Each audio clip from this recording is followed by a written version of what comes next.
Welcome back to Movie Dumpster Season 9, Episode 7. Today we're talking about Riki-Oh, the story of Riki, from 1991, directed by Nai-choi Lam. And we're taking a second look at this Hong Kong cult splatter classic. I'm Joe Lascola. I'm Sean O'Rourke. I'm Jenna. Welcome to the dumpster.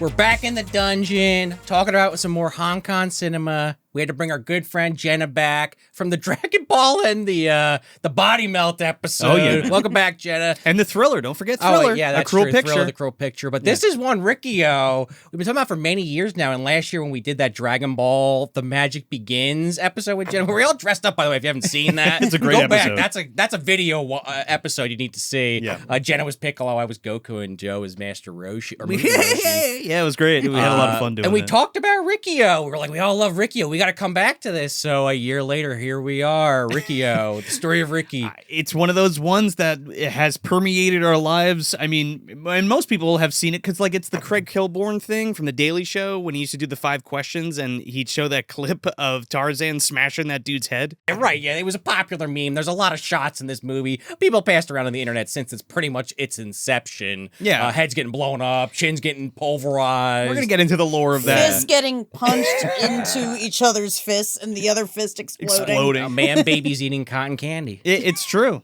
But before we get into that, if you want some more Movie Dumpster content, you can head over to patreon.com/Movie Dumpster. You can get an ad-free audio version of the show for only $2 a month, and you can get some other great stuff at the $5 and $10 tiers. We also have a YouTube membership program where you can get all the stuff from Patreon, except for the physical items. You can only get that through the actual Patreon. So if that's something you want to do, weigh your options and help support your favorite show. Maybe we're going to be doing a little special episode after this, too. Oh, yeah? We are going to be doing our first X-rated Patreon exclusive. You're not going to want to miss that. No. Yurotsaki Doji!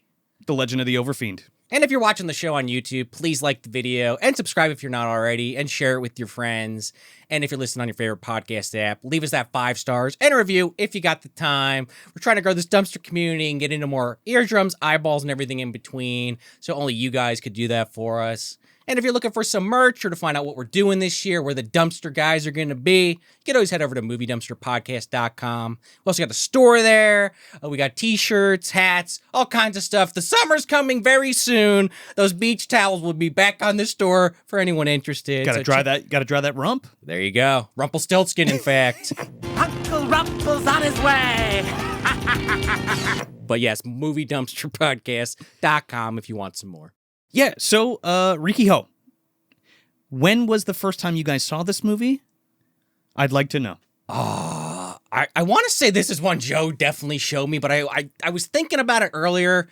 I feel like there was this one guy I was friends with in high school. I think his name was Justin something, or I can't remember his last name. Okay. Might have been another person showed it to me. But If it wasn't me, then it must be this Justin guy. Yeah, it was either Justin or Joe. We definitely watched it together at least once. Oh, we've watched this a couple times Okay, together. yeah. Now, but I couldn't remember if it was the dub or the original language. It's the dub because Okay. The original language wasn't available till like 2012 in the U.S. Unless you had like some kind of rip from China. Sure, yeah. I distinctly remember one time, maybe it was when the DVD dropped. We watched it with some friends when we were on vacation, working on some projects many years ago. That particular memory sticks with me. Not the language spoken per se, because the dub of this is kind of crazy. It's got a little bit of some infamy to it, kind of like Hard Boiled to some extent. It's great. Actually. It's I can quote it like verbatim. the good and bad dubbing of the early '90s that we love to hate, let's say. But yeah, I think it was one of those two situations, a friend in high school or Joe. Yep. So a long time ago. Or in that case, both. I was your friend in high school. And over 20 fucking years is the point. We're getting old, folks. We're talking like almost 35 years at this point. Well, this came out in 91, so we had a long time to watch it. What were you saying just before this when you were like, 10 years ago? I was like, oh, yeah. Oh, no, wait, 20 years ago. We were trading tapes like 10 years ago. Oh, no, 20 years ago. Wait, 25, 30 years ago. We've done it on the show. We say 20 years ago. We're talking about the 90s. Now that was not 20 years ago. Well, I was talking about gentlemen. high school. Oh, I'm saying the two of us have both done it on this show. Yeah. Go Not back far in the from catalog. the 90s.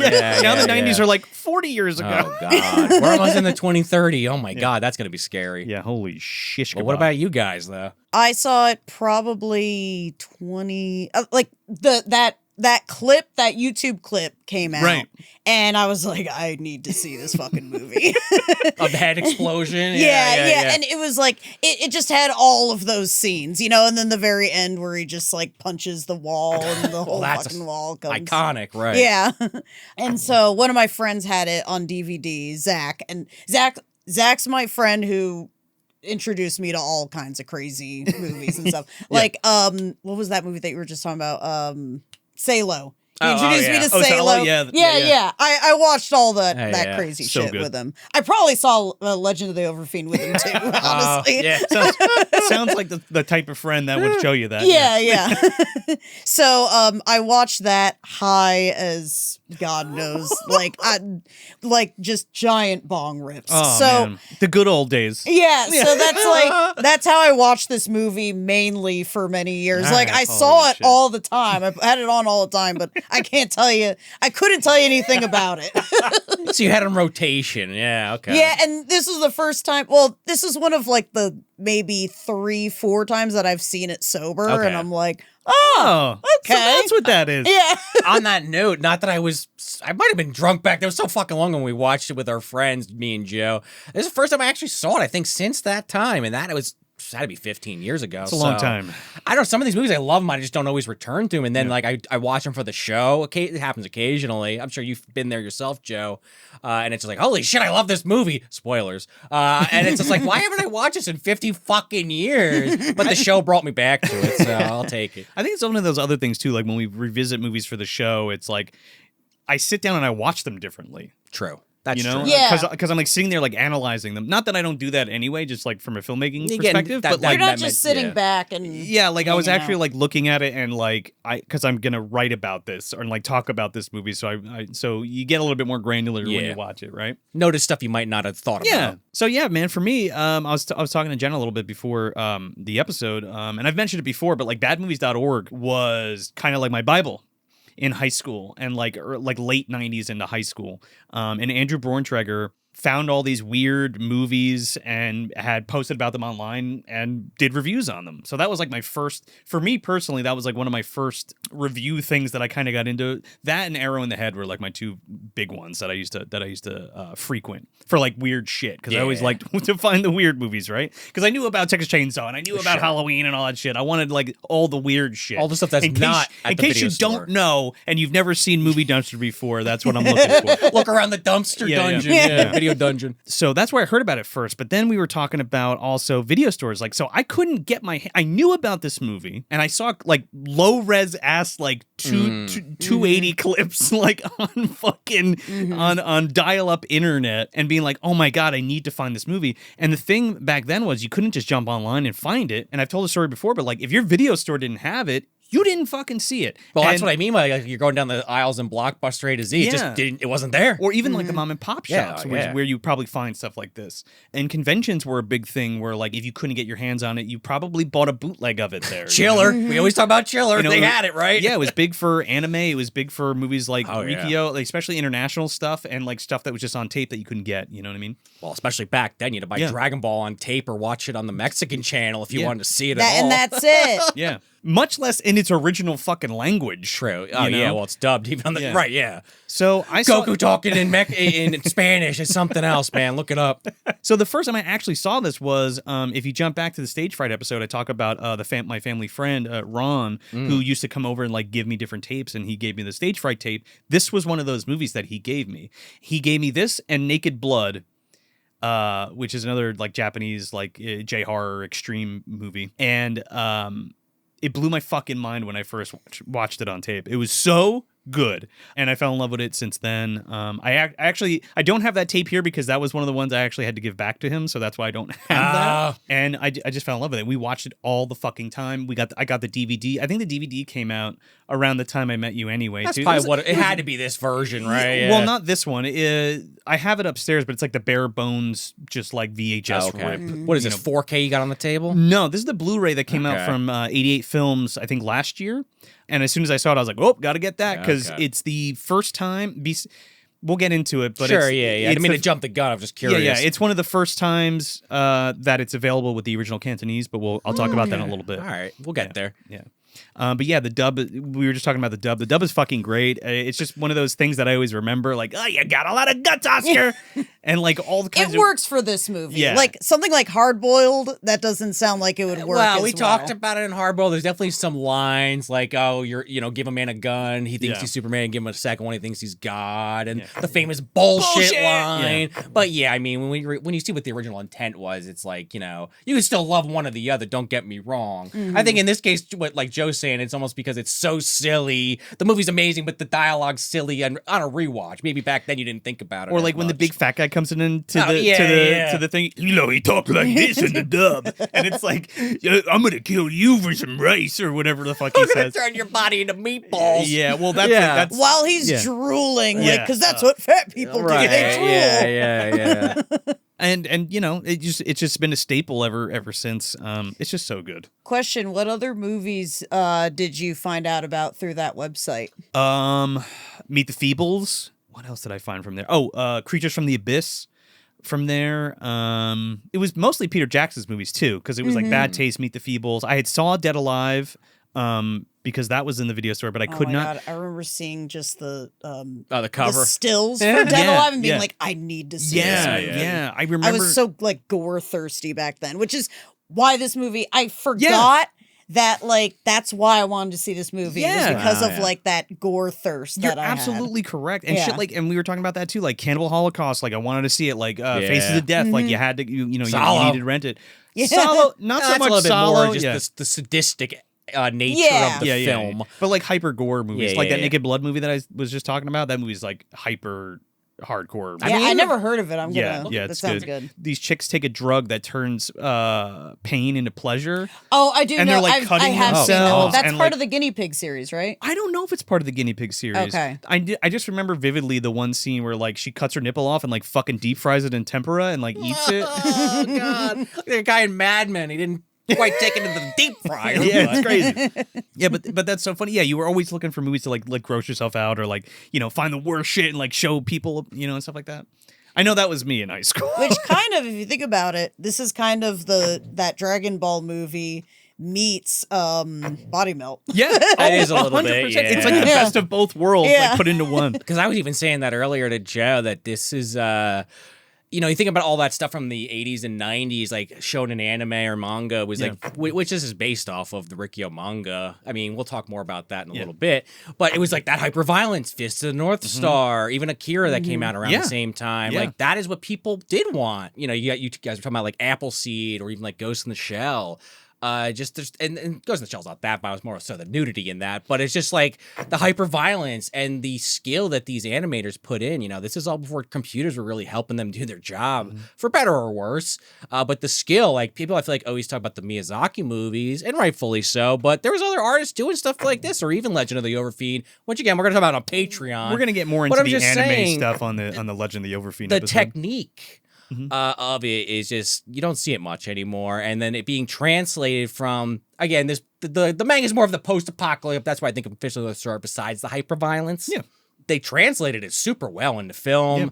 Yeah. You're watching the movie, you're still feeling in the background. Oh, this kind of feels like an anime a little bit, but it doesn't take you out of it ever. At least it doesn't take me out of it. It gels very well. And I was saying to Joe beforehand, two other movies I think that do this very well. Also, Kung Fu Hustle. And even though it's not necessarily based off anime, Scott Pilgrim versus the World Is Kung Fu Hustle based on anime? It's not actually, and that's what Joe said to me too. But it feels like it would be, right? It has some of the hallmarks. Or like a Cromartie High School, which is more of a comedy. But I don't know, they kind of nail like the manga to live action. You don't see that too often. Most people fuck it up. Definitely in the filmmaking for sure for this, but like marrying martial arts and splatter is like that. Now you're fucking talking like the Boxer's Omen and shit like that. There's a lot of like other Hong Kong horror flicks like Shaw Brothers stuff. That they have like a lot of like splattery kind of horror movies. Human Lanterns. Human Lanterns is another one, but this one's fucking. This one, it's the perfect middle ground. Yeah. I guess that's what I'm trying to say, right? Yeah, like honestly, that probably you can probably owe that to the manga. Maybe, it's like that middle ground a little more. Yeah. Because a lot of those Hong Kong movies, I feel they like especially the Shaw Brothers stuff. There was like a formula to it. Oh, yeah. And there's not, like, this isn't their regular formula. No. This isn't a regular Hong Kong formula. No. And we can kind of get into that because we're going to talk about these other two films briefly on the table. Oh, cool. I Adjacent don't from know the same these. director. Yeah. I'm curious. So before we get into like Riki-Oh, I want to talk about the behind the scenes like we always do. Nai-choi Lam directed Riki-Oh, but he also directed two other movies that I really love. The Cat, and it comes out like right after Riki-Oh in the next year, like 92. And this movie's fucking crazy. And for a long, and 88 Films also just put this out as well. We've been talking about doing that at some point for years. But you could only really get this movie in a shitty ass quality like DVD that I have. Like I have some like bootleg garbage shit upstairs that we were gonna do for the show, and then I saw that it was coming out on Blu-ray, and I'm like, oh fuck, like this is perfect. Now we can, and like we're doing Riki-Oh, and it just, it's like poetry, Sean. You know how this works. Well, yeah, sometimes we cover these movies, we're going to cover them eventually because we like them, but it's like opening that door to the rest of their catalog. And I also like to talk about it when there's a new physical release out, like the 88 film stuff, because not only, we don't get any money for promoting these companies, but it's nice that these companies are going back and restoring these films that need to be restored. Also, if there was one to be restored, if anyone's out there, Kickboxer 7. Kickboxer 7. That needs to be restored. Like, if you see the quality, it's just not good. Okay. It's criminal how much shit is stuck on tape or DVD or Laserdisc or whatever. It's on Tubi, too. Yeah, which but is it's on weird. Tubi in bad quality. You need the original film elements to get it like high def. Yeah, is the problem. That movie I would love to see. That would be restored. that'd be fucking great. That's one of my favorites. Yeah. He also directs The Peacock King, which I did with Dirk over on the VHUS podcast. That was one I hadn't seen. That's another one based on a manga I was reading, and it's sequel, Saga of the Phoenix. He Yeah, also Saga of the directed. Phoenix, which is also a live action by the same director, Yeah. I'm pretty sure. Yeah, it is, yeah.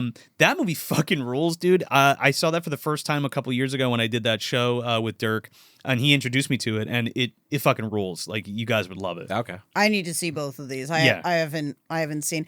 Same. For someone who's into martial arts movies, I haven't seen a lot of like Hong Kong movies, which I need to. It's just Once again, Upon a Time like, in China. I'm just telling you, that's one you would love. Jet Li. It's fucking amazing. Just watch it. It's on Criterion Channel. So here's the thing. Also, Riki-Oh is. yeah. Sean also has seen see. a lot of like action martial arts Yeah, movies, yeah. like action adjacent. So they're usually like cops or like Yakuza or Triad or some I shit. will say, before you continue, Once Upon a Time in China, I've brought up a couple times in the past, is a historical one where it's like Jet Li and his like group of monks are fighting off like the colonizing Americans that are trying to turn everything into I like America that. in That's China. awesome. Nice. And there's a lot of great fights. Most of the fights were him and other Chinese fighters that are working with the Americans, but Yeah. some of the best martial arts I've ever seen. Yeah. But shit like The Peacock King Sure, is okay. like two brothers who are like martial artists but also have magic. Okay, yeah, and there's yeah. monsters and stop motion animation and all Oh, kinds of crazy man. shit. It's awesome. That sounds And the fun. cat, the fucking cat is like an alien. And that's all I'm going to say. Okay. Because we're going to cover it. The only thing I kind of assumed or maybe jumped to the conclusion of is that, well, it's the black cat. Yeah, that's what I thought. It would be Yeah. like the black Superstition. cat. Yeah. No. I know there's a movie called The Black Cat. I mean, the superstition of a black cat, not the movie The Black Cat, like sure. the Edgar Allan Poe. No, I yeah, was that's a thinking different like, thing. oh, maybe Yeah. it's an Edgar Allan Poe thing. That's also Yeah. actually a pretty good one. We should cover that eventually. So Riki-Oh was a manga, like Sean had said. There was 2 volumes of it. There was The Wall of Hell, which is basically what this is adapted from. And then there's Child of Destruction. Do you know, just on that note, I don't know if you read deeper than this, sometimes when they say volume, though, it's like they'll put out a whole like series and then it'll end and it'll be like a year or two and then the second volume will come out. Because Chainsaw Man's doing that right now. This is Kaiji Ultimate Gambler did that. Each story arc was like a different volume, but they're like, there might be 100 chapters. it's specifically Riki-Oh, The Wall of Hell, and then it's Riki-Oh 2.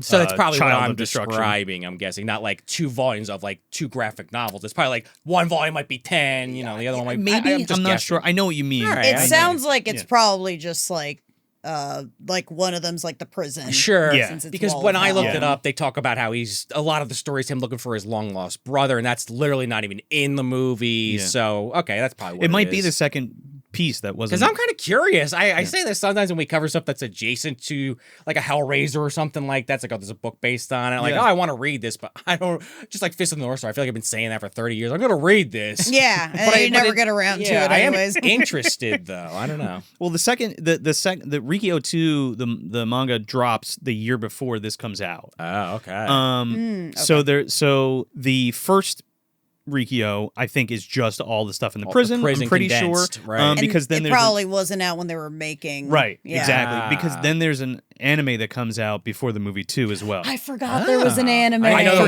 there was too, yeah. and I just saw it this morning. I was like, "Fuck, I don't have time to watch it," but you guys can watch it. It's on YouTube for free. Oh shit! I was gonna say it's on Crunchyroll, but fuck, and it's free. Fuck Crunchyroll. It's free, but they change a lot of stuff. So there's a lot of differences in the anime versus. So it's funny because it's also different than the manga. The live action is actually more faithful to the manga than the anime. Oh, that's actually which is not a good weird. thing. When was the anime out? What? 89. I'm pretty sure it was out. Oh, so basically the same. Basically the same year as the book. I mean, there's two. Or it was 1990. It might have been the next year. There's like two schools of thought with that. I'm in more of the camp of I just like to see the thing that was in the manga animated, but I understand a lot of people are like, "Well, you already got that. I want something different." This is extremely different. I think people just be a little artistic with the interpretation, not just wholesale change it. Sure, but I would be curious to at least check out a couple episodes. I wonder how that looks. It looks good. It feels like Fist of the North Star when you look at it. You know I what I mean, it has is it like ultra violent like this is? Yeah. Is it okay? Yeah, 100%. It reminds me I think of it a that's lot. the main. As That's long the as point. they got that. and it feels good. It's like that. It's that 80s anime, which we're gonna talk about. Yeah. It's like, Fist of the North Star is famous for this, but this is kind of does it too, where it's like, oh, you're already dead and you don't realize it. Like he punches them and then they're like exploding after they say their like final line. It's a bit of an anime trope now, but that was huge at the time. That was like when that became a staple. Yeah. So it's based off the original manga, but Lam adapts it directly for the screen. And by the way, the manga is written by Tetsuya Sawatari. Okay, yeah. So, but Lam does the adaptation for the screen. Like they're not like doing the screenplay together, right? They're not consulting him for it, right? Yeah, I saw like this is one of those manga that has like a writer and an artist. Happens occasionally. I feel like there was something recently I read that did that. It might have been like I Shield 21, so it might have actually been 20 years ago. But like that's not super uncommon. So I only got a couple more things on this. This was one of the first Hong Kong films to get a Category 3 that wasn't a porn or like an erotic film. I guess Category 3 is like that, 18 plus. You cannot watch this. Yeah, like X-rated. Yeah, it's like X-rated in Hong Kong, yeah. I mean, we've talked about it in the context of slasher films. There's not even nudity. No, it's just hyper gore. Right, Yeah. well, that's what I'm saying. I was about to say slasher movies we've talked about before where it's like, why the fuck was this cut? But the ratings were different back then. Now it's like Friday the 13th uncut. It's like, why wasn't it always like this? But, 30, 40 years ago, they had different standards. And Riki-Oh, like... I guess they could have got a cut version, but then you're seeing nothing. It was even more violent than most of those other movies. Yeah, you know what I mean? Yeah, like what? It's all lit, really. Like you can't miss it. There's it's no like shadows. there it is. There was one scene. I think it was like that kid with the whistle. Oh thing, god, that's brutal. And the face. Yeah, and his dead body. I was like, that looks like a dead body. Yeah, this like fucking that skin. It looks like Predator took it out on. Yeah, like it looks so realistic. It's Good like, makeup job, yeah, right? Yeah, really yeah. awesome So job. But I guess we could all see why. Yeah. I got that rating. and it's also goofy because It he's is. punching holes through something. But there's Right, also like really good hyper realistic gore as well. It's like over the top, but it's also hyper realistic. Yeah. Which is weird. It's that middle ground you were talking Yeah. about. Not the same kind of middle ground you were talking about earlier, but it's like silly but hyper violent at the same time. Like super over You the have a top. guy choking someone out with his own fucking intestines. Like that's a little silly, like right? But it's awesome. Yeah. Yeah, like that's the coolest thing I can think of. Exactly. Yeah. My 12-year-old brain would have been like, what if you were in a karate fight and you choke someone out with their own intestines? My 38-year-old self is still wondering that. Wish I thought of that. If I And ever you get in that pooped position. while you were doing it. See, I added to it now. So for a long time, like we were just talking about before, you could only get this movie dubbed in the States. And it came out on DVD dubbed, it came out on VHS dubbed, it came out on Blu-ray in the UK dubbed. And the only time that it came out in its original language with subtitles was on Netflix in 2012. It was on Netflix? It was on Netflix. Apparently, it was on Netflix for a short period of time in 2012, and it was the original Cantonese language, or in Chinese. I don't know if it was Mandarin or Cantonese. It was streaming, or when they were It was the streaming. DVDs? Huh. I think it is Cantonese from my research. If it's No, not, It's Hong Kong is Cantonese. Yeah, it's Okay. Cantonese, but I'm saying I don't know if it was. Oh. I don't know if the language was Mandarin or Cantonese on the stream that they had. So that was the only way in the States, unless you had some kind of bootleg from China, that you saw it in the original language. that's crazy. And the only physical release that it has in the States in its original Cantonese language with new subs is on this 88 Films Blu-ray. Wow. That's impressive. So Physical it's like- media will never die, man. No, I hope man. it doesn't. And it's Yeah. like, when I popped this disc in, it was like watching it for the first fucking time. Like I hadn't seen the previous Blu-ray. I only had that old DVD. So it's widescreen. It's all in the original language. Everything's popping out at me. It's like everything looked really good. It was the one I sent you guys. Yeah. Mhm. I just watched it in the dub, but now Oh, you I watched kinda, the dub? Yeah, now I Yeah. kind of want to watch the sub because I didn't know that they never had that before. Oh, yeah. Well, a And I'm lot. seeing it with someone, you know. Yeah, it's no, like, but it's all might as well good. put up. I the like that dub. you watched the dub version, and then it's nice that we all watched the Yes, versions. yes. Yeah. Funnily enough, because I mentioned it already, Once Upon a Time in China, it actually is another one of those ones. I didn't know about it till recently, but it's like the Cantonese audio track. They only recently had just gotten it. I don't know who did it. Maybe it was actually Criterion, but the original actual one that put out, they had redubbed the whole movie. I remember Really? the semantics. We're not covering it. Yeah. I didn't research Yeah. it, but it was like one of those weird things. So that was like the first time in 20 or 30 years they re-released it with the true original audio, not changed in post. So like even movies coming out in your own country, which we've talked about that in America, it does happen too.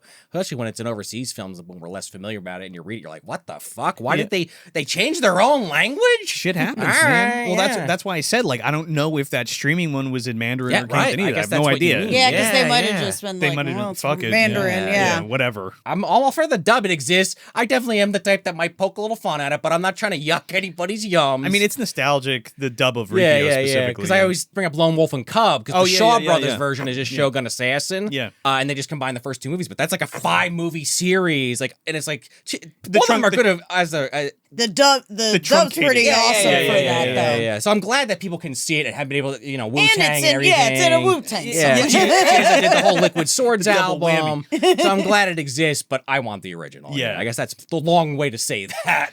And just like one funny aside too, like this has a brand new translation, but it's British. So if you noticed, it says arsehole instead of asshole. So that's the only thing. Other than that, Okay. Well, I thought that was kind of funny. That's all. I'm like, why does it say arse? Oh, because it's a British company. Got it. Right. Arsehole.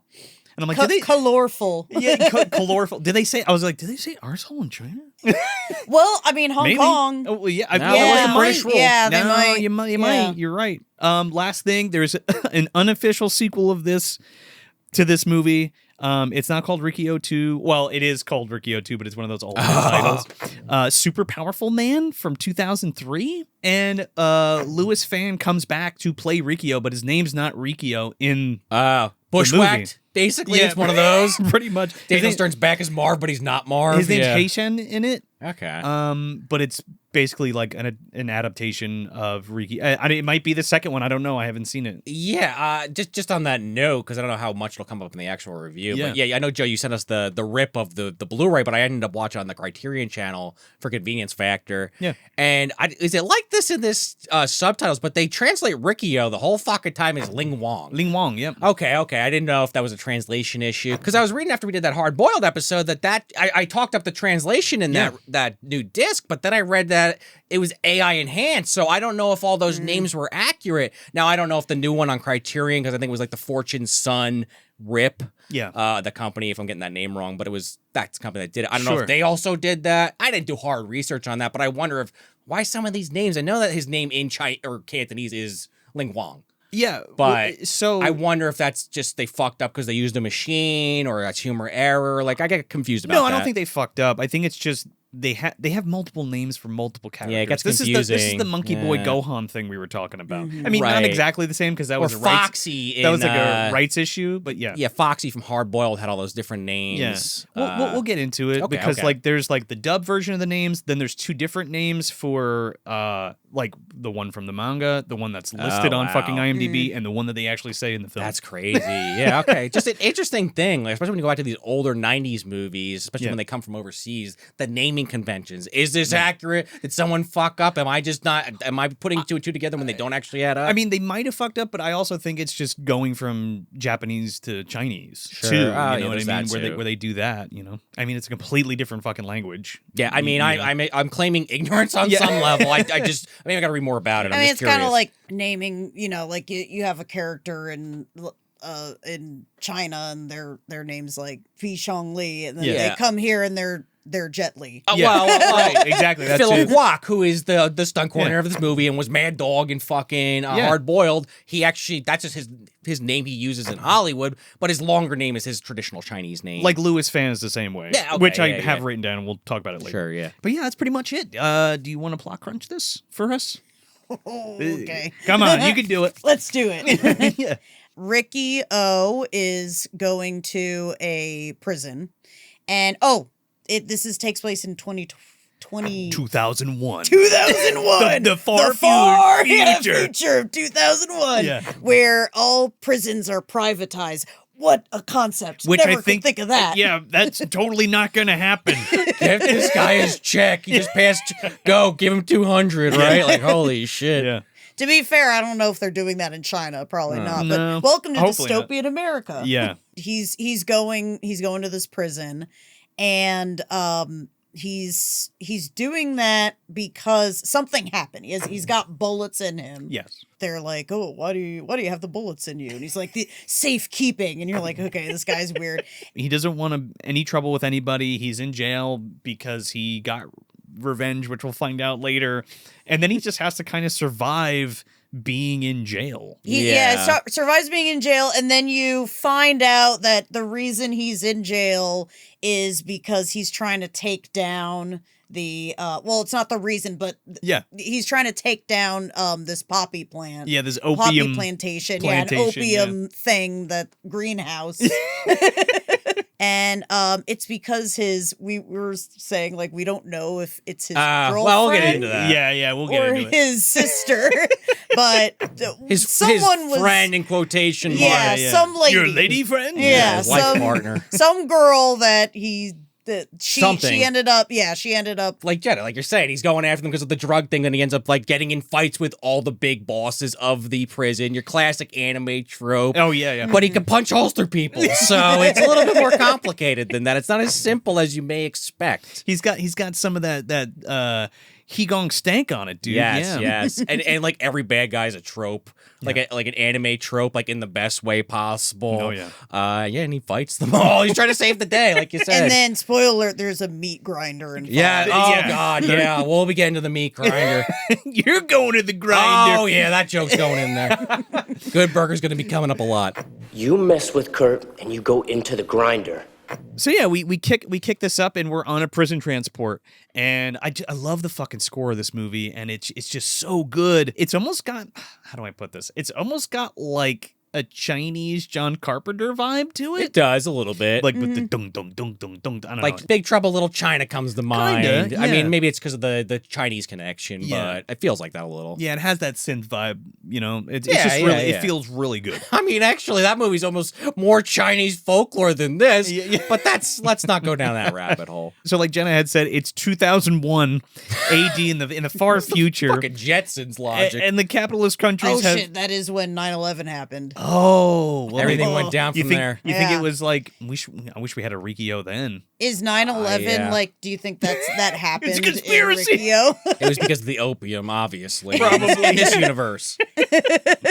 So all the like Jenna had said too, like all the prisons are privatized in the government by government organizations, and they basically use the prisoners as like cheap labor. So you go to jail for bullshit. Well, Ricky's in there again because like he murdered somebody, but Sure. yeah, the first two guys, it's like the most bullshit And he's offenses. like, I got a parking ticket or some shit. Yeah. Like, you're going to jail. We need the labor, cheap labor. Which, like, when That's kind of what it's in like that now. one scene where you're seeing them work with the steel, I'm like, they're really doing that. Yeah. That was crazy. Yeah, it's nuts. And it's like, that's like hot iron that they're like putting into the thing as it's going. They're like, they had to have gotten steel workers. Yeah, there, right. too. Yeah. But like, fuck them. They're just, we don't want to really lose anybody, but if they die, whatever. They're cockroaches. They keep calling them Yeah, cockroaches. you gotta feed them just enough so they don't die or get sick because of the cheapest labor. So, By the way, just totally random, but everything made in America is made by prisoners for 2 cents. That's kind of what I was an implying hour. with how Yeah. it weirdly lines up That's minus the post-apocalypse. Yeah. that's how just that goes. totally unrelated. Which I think that's how certain people want the jobs to go in America. It seems Yeah. we're gonna Wow. build those factories, guys, and we're gonna be building fucking microchips. Oh, well, they want to keep everyone and their mother in the goddamn prisons, even the old people that can't even do any manual labor. I feel so bad for this first guy we're introduced to, Old Ma. Old mom, this poor Once fuck. Ricky and them get arrested, there's a little bit of a time jump. It's not, and they don't say how long, maybe a year or two, because Ricky's got long hair. In the manga, his name is Riki-Oh Saiga.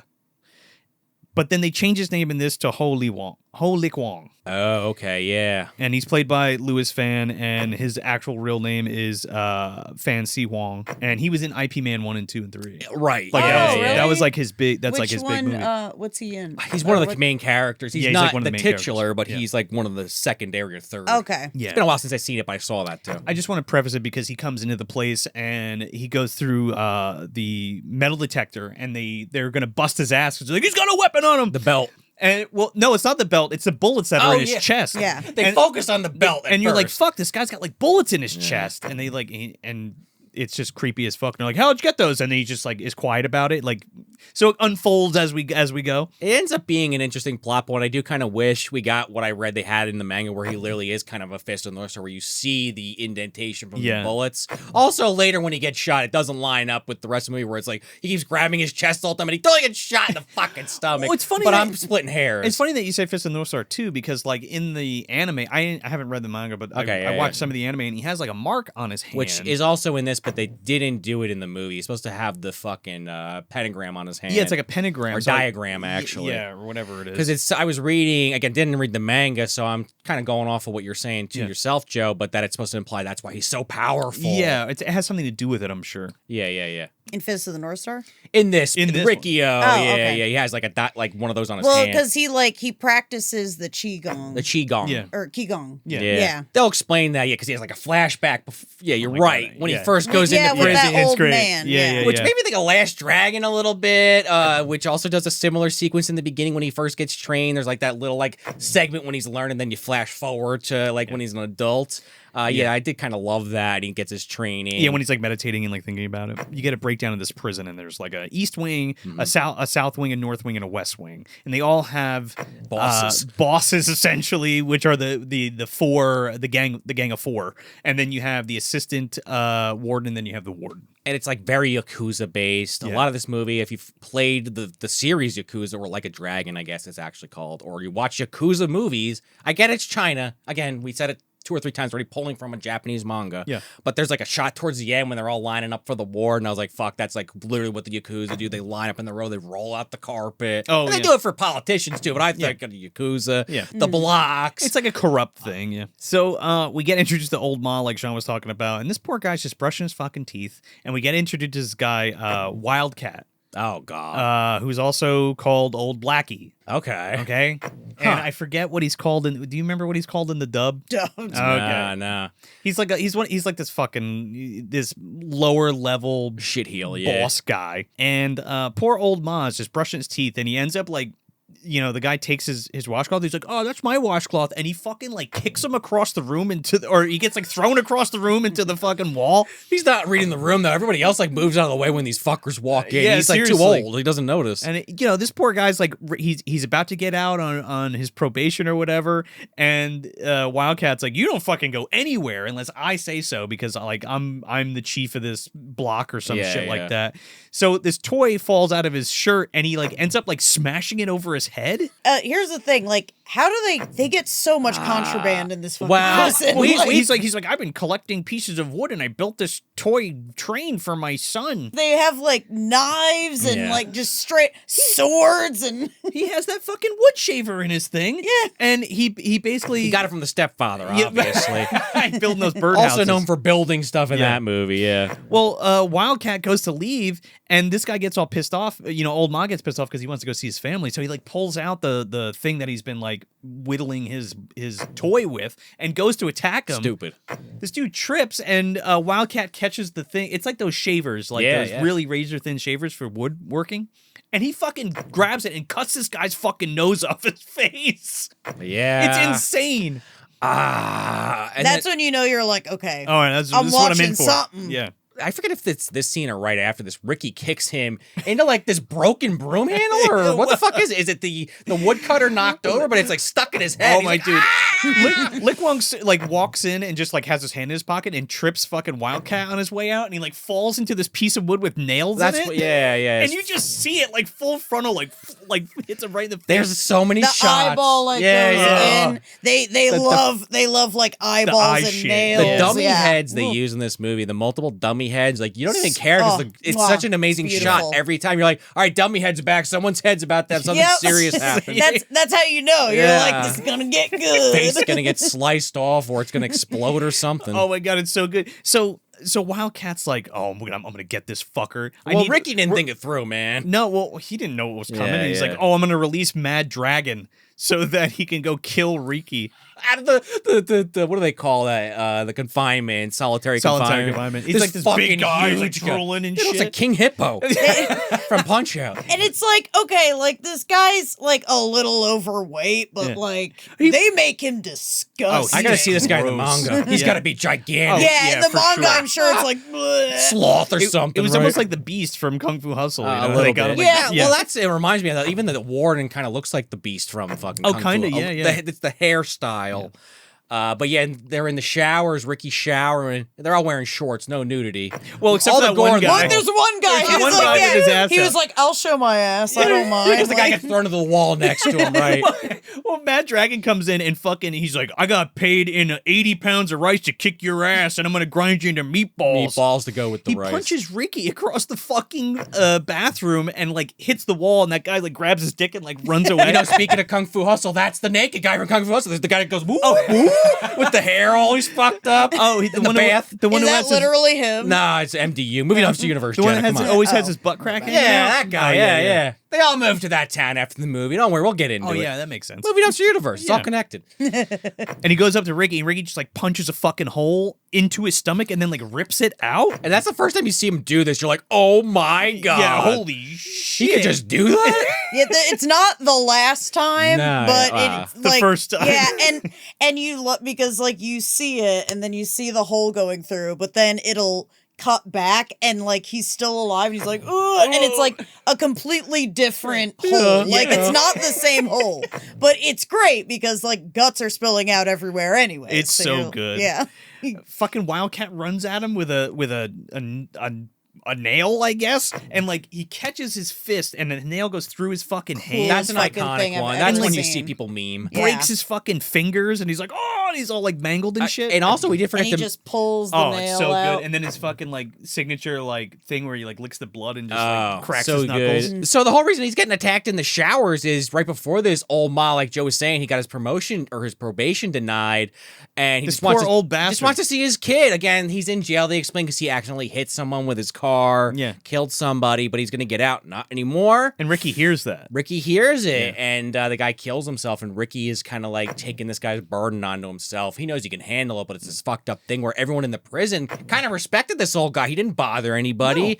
And all the other prisoners, they're kind of the peon characters that pop up throughout the film that are just kind of like cheering in the background like the peanut gallery, but they're like, they all respect That's my old favorite Ma. part. I mean, yeah, but it's like misdemeanor shit, and like Yeah, it was yeah. just an accident, like an honest accident that happened. It wasn't like he was like a mean bastard or like no. some kind of horrible criminal, you know. And Ricky took care of it, and that's right. That's why they hired the fat guy. Well, Ricky gets the revenge for the fucking little guy, man. There's really good like emotional scenes in this, and there's just one I want to get to before we get to the next scene where old Ma's getting taken out on the stretcher, and he's still in fucking handcuffs. And Ricky, he's like, he's dead. Why does he have handcuffs on? He's like, oh. So he like breaks the handcuffs and and it's downpouring. it's like pouring. It's downpouring, and he like puts he like rebuilds the toy for him and like puts it on his corpse, And then he cries and has a little karate fight. It's This is so like Andy awesome. Dufresne coming out of the fucking pipe, except he's doing karate. Then they have this other guy, Roaring Sea. Well, he punches a hole through fucking Wildcat and kills his ass too. Then they're gonna hire this guy. Well, they don't hire him. He's one of the bosses, I want to say, right? Roaring Sea. He is the North Wing. North boss. Wing. And he has the coolest fucking tattoos. He does. Those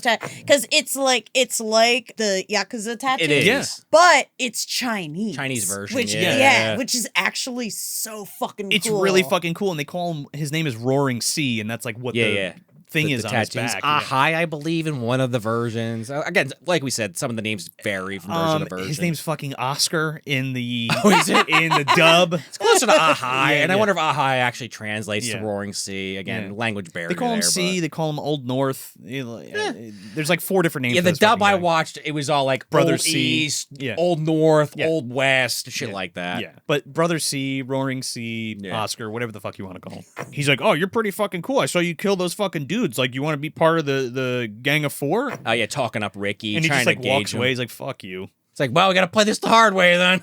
So before Ricky goes to before we meet the assistant warden, he goes and he meditates in his room because they throw him back in his cell. But this is where we get that flashback of his okay. uncle teaching him the Qigong stuff.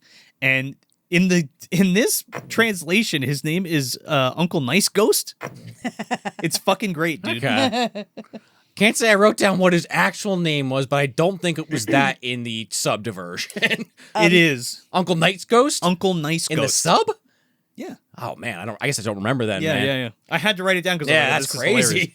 So just a little bit about Qigong is that's kind of like the more mysticism part Right. of it. Like for Tai Chi, there's like 2 elements. There's the martial arts part, which is what he's like Riki-Oh in that flashback. He's like, oh yeah, I know the martial arts. Oh yeah. And then the uncle Humbles him. does the actual Qigong Yeah. stuff. And then that's when Ricky's like, oh, you know the good shit. It's- you know that good. It's so fucking cool because he like runs. He's like, "Uncle, here I come!" And he like punches him down. He's like, "You fucking fool!" He's like, "All right, let's train and do some cool shit." It is like stereotypical like schoolboy outfit. Yeah. Yeah. He's young. There's like this whole classic like martial arts training in a graveyard scene, like a lot of Shaw Yeah. Yeah. stuff. Well, also, Oh, yeah, we didn't talk about that. Well, yeah. Lam was also the cinematographer for a lot of Shaw Brothers Yeah, stuff. yeah, he came up with Shaw. He was originally hired as like a junior, worked into the cinematography department. They did a lot of cinematography for a lot of those Shaw movies. Yeah. Didn't write him down, just wrote down that No, part of that- the but trivia. that's all you need but to know, He's yeah. directly connected. Yeah, I just think this scene is so fucking cool because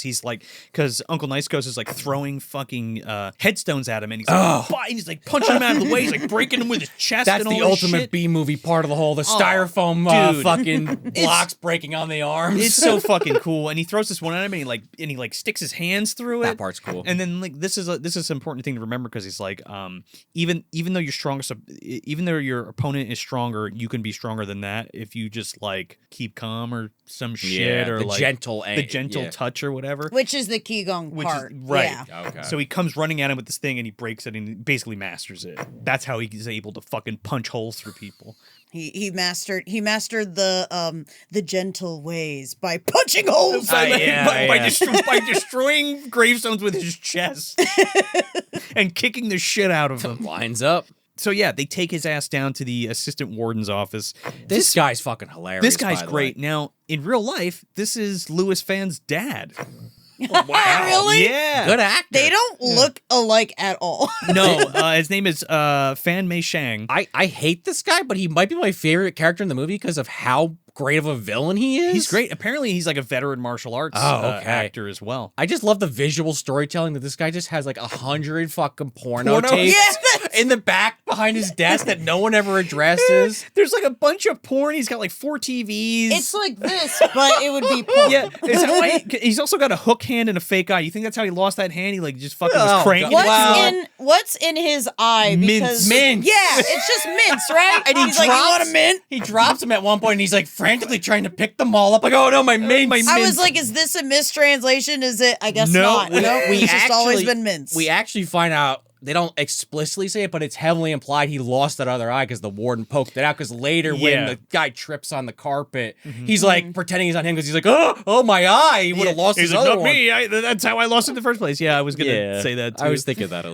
least. So his name is One-Eyed Snake, or Cyclops Dan. I like One-Eyed Snake. Yeah, With this red eye. Yeah. Right at- Cyclops thing. I'm Cyclops Dan. the only other movie I could think of with a guy with a fucking red glass eye is Last Action Hero with Charles Dance. Oh, he's hanging out with Charles Dance, dude. They're in the fucking fake eye club. They got their card, they're hanging their out with the membership guy card. from that was the other fake guy from a movie, Pirates of the Caribbean. Hey, There's the one dude. yeah. And Columbo. Peter Falk was famous for that fake eye. He's in the MDU playing cards as Columbo. Mad Eye Moody. They all Mad Eye got their Moody.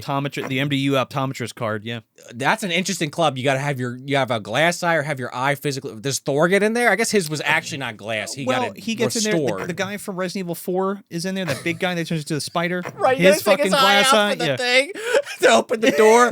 What an interesting subdivision in the MDU. There's a club for everything. Yeah, well, it's just like it's an optometrist. So Right. everybody's got to get their eyes checked, but it's specifically for the bad guys with glass eyes. And if you don't, if you want to be in, you got to go to the Joker's doctor. He'll remove an eye, and then you can join the club. That's a whole different fucking. Yeah, I'm just But saying. they have to. card. You also have to pass the if you're a bad guy test. Yeah, I'm just saying, if in our reality there are people that literally cripple themselves because they felt like I was born to be disabled and I'm not, then there's definitely people in the fucking MDU that are getting their eyes removed to join a club. This might be true, but John Hurt's giving him that villain insurance, probably. He doesn't fuck around. He wants to check all his, cross all his T's and dot his I's. Everybody's taken care of. There we You go. don't go to the Buchanan unless I approve you, right, Daniel? Baldwin's there with the script. You know, these are all jokes for the long-time listeners. But he's fucking disgusting, man. He's eating like this steak. He's getting blood all over his mouth. He's like drinking water that his glass eye is chilling in, and it's gross. I love like the other guards watching this, are just waiting for a moment to ask a question, but is like freaked out Yeah. the entire time. So they bring Lik-Wong in, or Ricky rather. Yeah. And he's like, "Who is this guy? Tell me all about him." And he's like, "Oh, so you won't talk, eh? Where were you those 2 years that you were missing?" And he won't answer him. He's like, "I got a piece of mail here for you." And he like opens it up, and there's like a photograph of this girl that we see for the first time. And you don't know right away, like we said, the connection. You don't know if it's somebody's got waiting at home, a sister. Yeah, who is? If it's a sister, is who? But there's whomever. You think she's alive, There's is the music key in the point. background. Yes. And she's got a cap on, so you're Yeah. like, that's a good person. Yes. Right. He goes to grab the fucking thing, the picture, and the assistant warden like stabs him through the fucking hand, like right on the desk. With that claw hand, yeah. He loves that claw hand. Oh man, and he's like punching him in the face and shit. Well, he thinks he's a tough guy, right? Because he's got him in Yeah, a position. He's like, what are you, some kind of secret agent? Like, I could help you get out of this if you want. And Ricky fucking like spits in his face, and he's like, "Oh, you don't want to talk, huh? Well, what if I have Spits some blood in his face. Yes. Yeah. He's like, what if I do something to your girlfriend here? What do you think about that?" Fucking Ricky like stops what he's doing and like pushes his hand through the table and like breaks in half. Yeah. Scares the living shit out of him. The guards like run out. Rips the fucking picture out of their hand Yeah. and like takes it with them. He's like, "Mind your own fucking business. Stay out of my business, buddy." Yeah, and then the next day, I think, is when he fights Roaring Sea, because that night, that's when he hides the photo under the bed and he's like meditating. And he plays his little flute, and he has Yep. the flashback with Yin Yang. the flute. Oh my god, I kind of love where that goes. I completely forgot about that, but He's like we'll get flying there. a plane with her, and he's like, "Look over there, Yin Yang," and it's like a helicopter. And it says like, Yin Yang lights up the sky like a firefly at night, and she's like, "I wanted to fly the plane or whatever." Well, that's why I get confused again. Like, it doesn't really matter at the end of the day. They were close, is the point. I guess they're boyfriend and girlfriend question mark. She meant something to him. Long story short. Yeah. She's the sympathetic girl. Yeah, because his brother doesn't exist in this and version. technically the only girl in the movie. I wonder if Lam's like, You're well, right. right, because yeah. Not counting the ones on the porno boxes. Right. And the one that's a man but played by a woman. Is it a woman? Yes. It's a woman. Yes, that's the joke. I was like, that is one Beautiful man. Yeah, we're gonna get to them in a second, but that is like the anime trope that one of the bad guys is always a pretty guy, and they fucking nailed the aesthetic by just casting a woman Hell, in live action. Yeah, well, that's her name, right? Yeah, Funny as hell. or his name. Well, literally. Yeah. Yeah. I love We'll that. talk I about it. love That's that. great. Yeah, I didn't catch that one, so that's cool. So Centipede, who was one of Wildcat's like, Is this like that henchman bald guy guys. with the mustache? Bald guy with the mustache. There's gonna be He's a so picture- annoying. There's gonna be a picture that I'm gonna post that's me and you, like the Asian versions in this movie. The bald guy with the mustache and the other guy. Yeah. He's like the snitch, right? He always goes to the warden and tells when people are doing shit, and gets them killed essentially. So he gets cornered by Guang and some other inmates, and we're gonna Because fuck they're you mad up. about old Bod hanging himself. Yeah, Ma. They're like, you fucking let old Ma die, so now we're gonna kill you.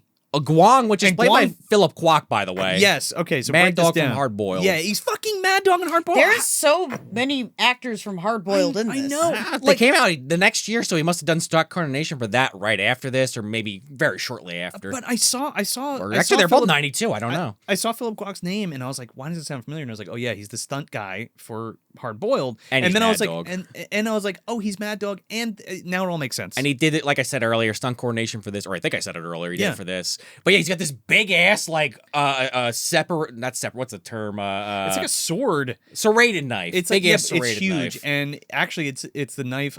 Maybe it's in the manga, but it's definitely in the anime. It's like pulled right out of the anime. That is an anime ass. Yeah, fucking that's the most blade. anime It's really cool. looking thing Big ever. ass saw Yeah. blade. So he's like threatening to kill Centipede. So I guess the contraband for that, like the assistant warden probably was like, okay, All we right. it's got the that. Wild West in this fucking It place. is. Yeah, I guess they're making steel all day. So Yeah, right. Oh, I made yeah, the sword. Yeah. They don't have toilet wine, but they have a big ass sword. All right. Well, they have opium. They're all good to go. They true. also have a meat grinder. Yeah. Yeah. But yeah, poor- they have opium. Yeah. Poor Philip Kwok. He kind of gets talked down, like, no, we shouldn't stoop down to their level. And then the fucking other guy comes in and grabs the sword out of his hand. Roaring Sea is Roaring Sea, yeah, Roaring Sea yeah. is the boss of that wing. So he's Right. like, nobody punishes anybody except Except me, for motherfucker. me. And he takes justice into his own hands. And he's like, He's a "But wait-" little over his head. he's like, but wait a minute, Mr. Brother C, he's got to pay for what he's done. And then fucking Roaring Sea just turns around and just plants this sword like right in the side of his fucking face. Oh, I thought that was the end of him. But now then, like, Poor Guac. yeah, Roaring Sea's gonna use him as bait. Okay, classic villain shit. They fucking tie him. They chain him to Like a Jesus. a crucifix. I know, like, giant. Why is there a giant crucifix in the middle of a prison anyways? Symbolism? I got Ricky's attention. Ricky went out there. He saw it. He's like, oh yeah, because the warden's like, we're gonna get his attention by we're Right. gonna make an example of him. You could have got his attention in other ways. Yeah. Oh, also, Ricky, he won't say anything, but he wants to see the warden, and they keep saying, the warden, he won't see you. You got to be here a long time to see the warden. Yeah. But it's also this implied thing where, like, the vice warden, he doesn't want the warden around because he's, like, running the show without him. Right, He's afraid of him. Yeah, he's just sitting there eating. He's watching porn. watching porn. And I will Torturing say, people. with all the food that he had around him, very healthy. He's a very healthy yeah, man. for There's a like fat one man. scene where he's like drinking tomato juice. I'm like, there you go, yeah, the man. big thing of carrot juice. Yeah. Yeah, he's like yeah. the king in Robin Hood. He is literally. Yeah, kind of. Yeah. While the actual king is away, he's gonna do whatever the he fuck he is. wants. But yeah, Ricky's gonna fight this fucking guy. But this is the mint scene because Roaring Sea like goes to his office and Snake Officer is, of the Mint. yes, One-Eyed Snake is like, I want you to kill Ricky. Here's a fucking knife. Go take that and kill him. By the way, he pops his eye out. He's like, you want a mint? He's like, no. He's like, no, I'm good. I don't want your eye mints. He's eating them though. But yeah, that's how he gets the combat dagger, and Ricky goes out there. I want He's to say got the Rambo knife. Rambo knife, and he's fighting him, and it's not an insta kill. Like, this guy actually fights back a little bit at first. Well, he doesn't want to fight him. Yeah. Ricky's like, don't make me fight you. And he's like, well, I gotta kill you because that's what the warden said. And he's like, okay, here we go. You saw me punch a hole Oh, through that guy's yeah, I stomach. punched a hole through that guy. Okay. But it's like they do present each of these boss characters as like, yeah, they're still bad guys, but like Ricky does, like you just said, kind of at least give them a chance, like tries to negotiate. I mean, they are at the mercy of the the wardens, yeah. And we find out later just what the wardens think of them. Not much. Surprise. So they go to fight, and Oscar like cuts Riki's arm, and then he throws the fucking like powdered glass in his face, and he like goes blind, Right. and he ends up like smacking this water thing, and like a big fountain, like Old Faithful shoots out. Poopy water. Poopy water. But he washed his eyes out. Washed his Washed his eyes out. Does surgery on his tendon? That's like maybe think of He's like- Joe Flamingo in He's One like, how you gonna Piece. beat me with a dull arm? And he like bites his tendon and like Do you know what that ties it reminded? together. Did any of you guys ever see the Baki Hanma OAV like in the 90s? No. I mean, Baki, There's- sure. There's one character that Baki fights, and he literally, his thing is he'll dig into people's skin and then like break their tendons. Oh, I think I've and- seen pictures. and their nerves. Oh no, and Yeah, stuff. I've yeah. never seen that. This guy's just doing surgery on his arm and it works. He's not even Okay, doing fine. surgery. He just Ties it, yeah. Ties it. So fucking cool. And then he's just like, and So he's just like cool. ready to fight again. And Warden's like, holy shit, he fixed his arm. That's how it works medically. Yeah. Well, this is great too, because she's like,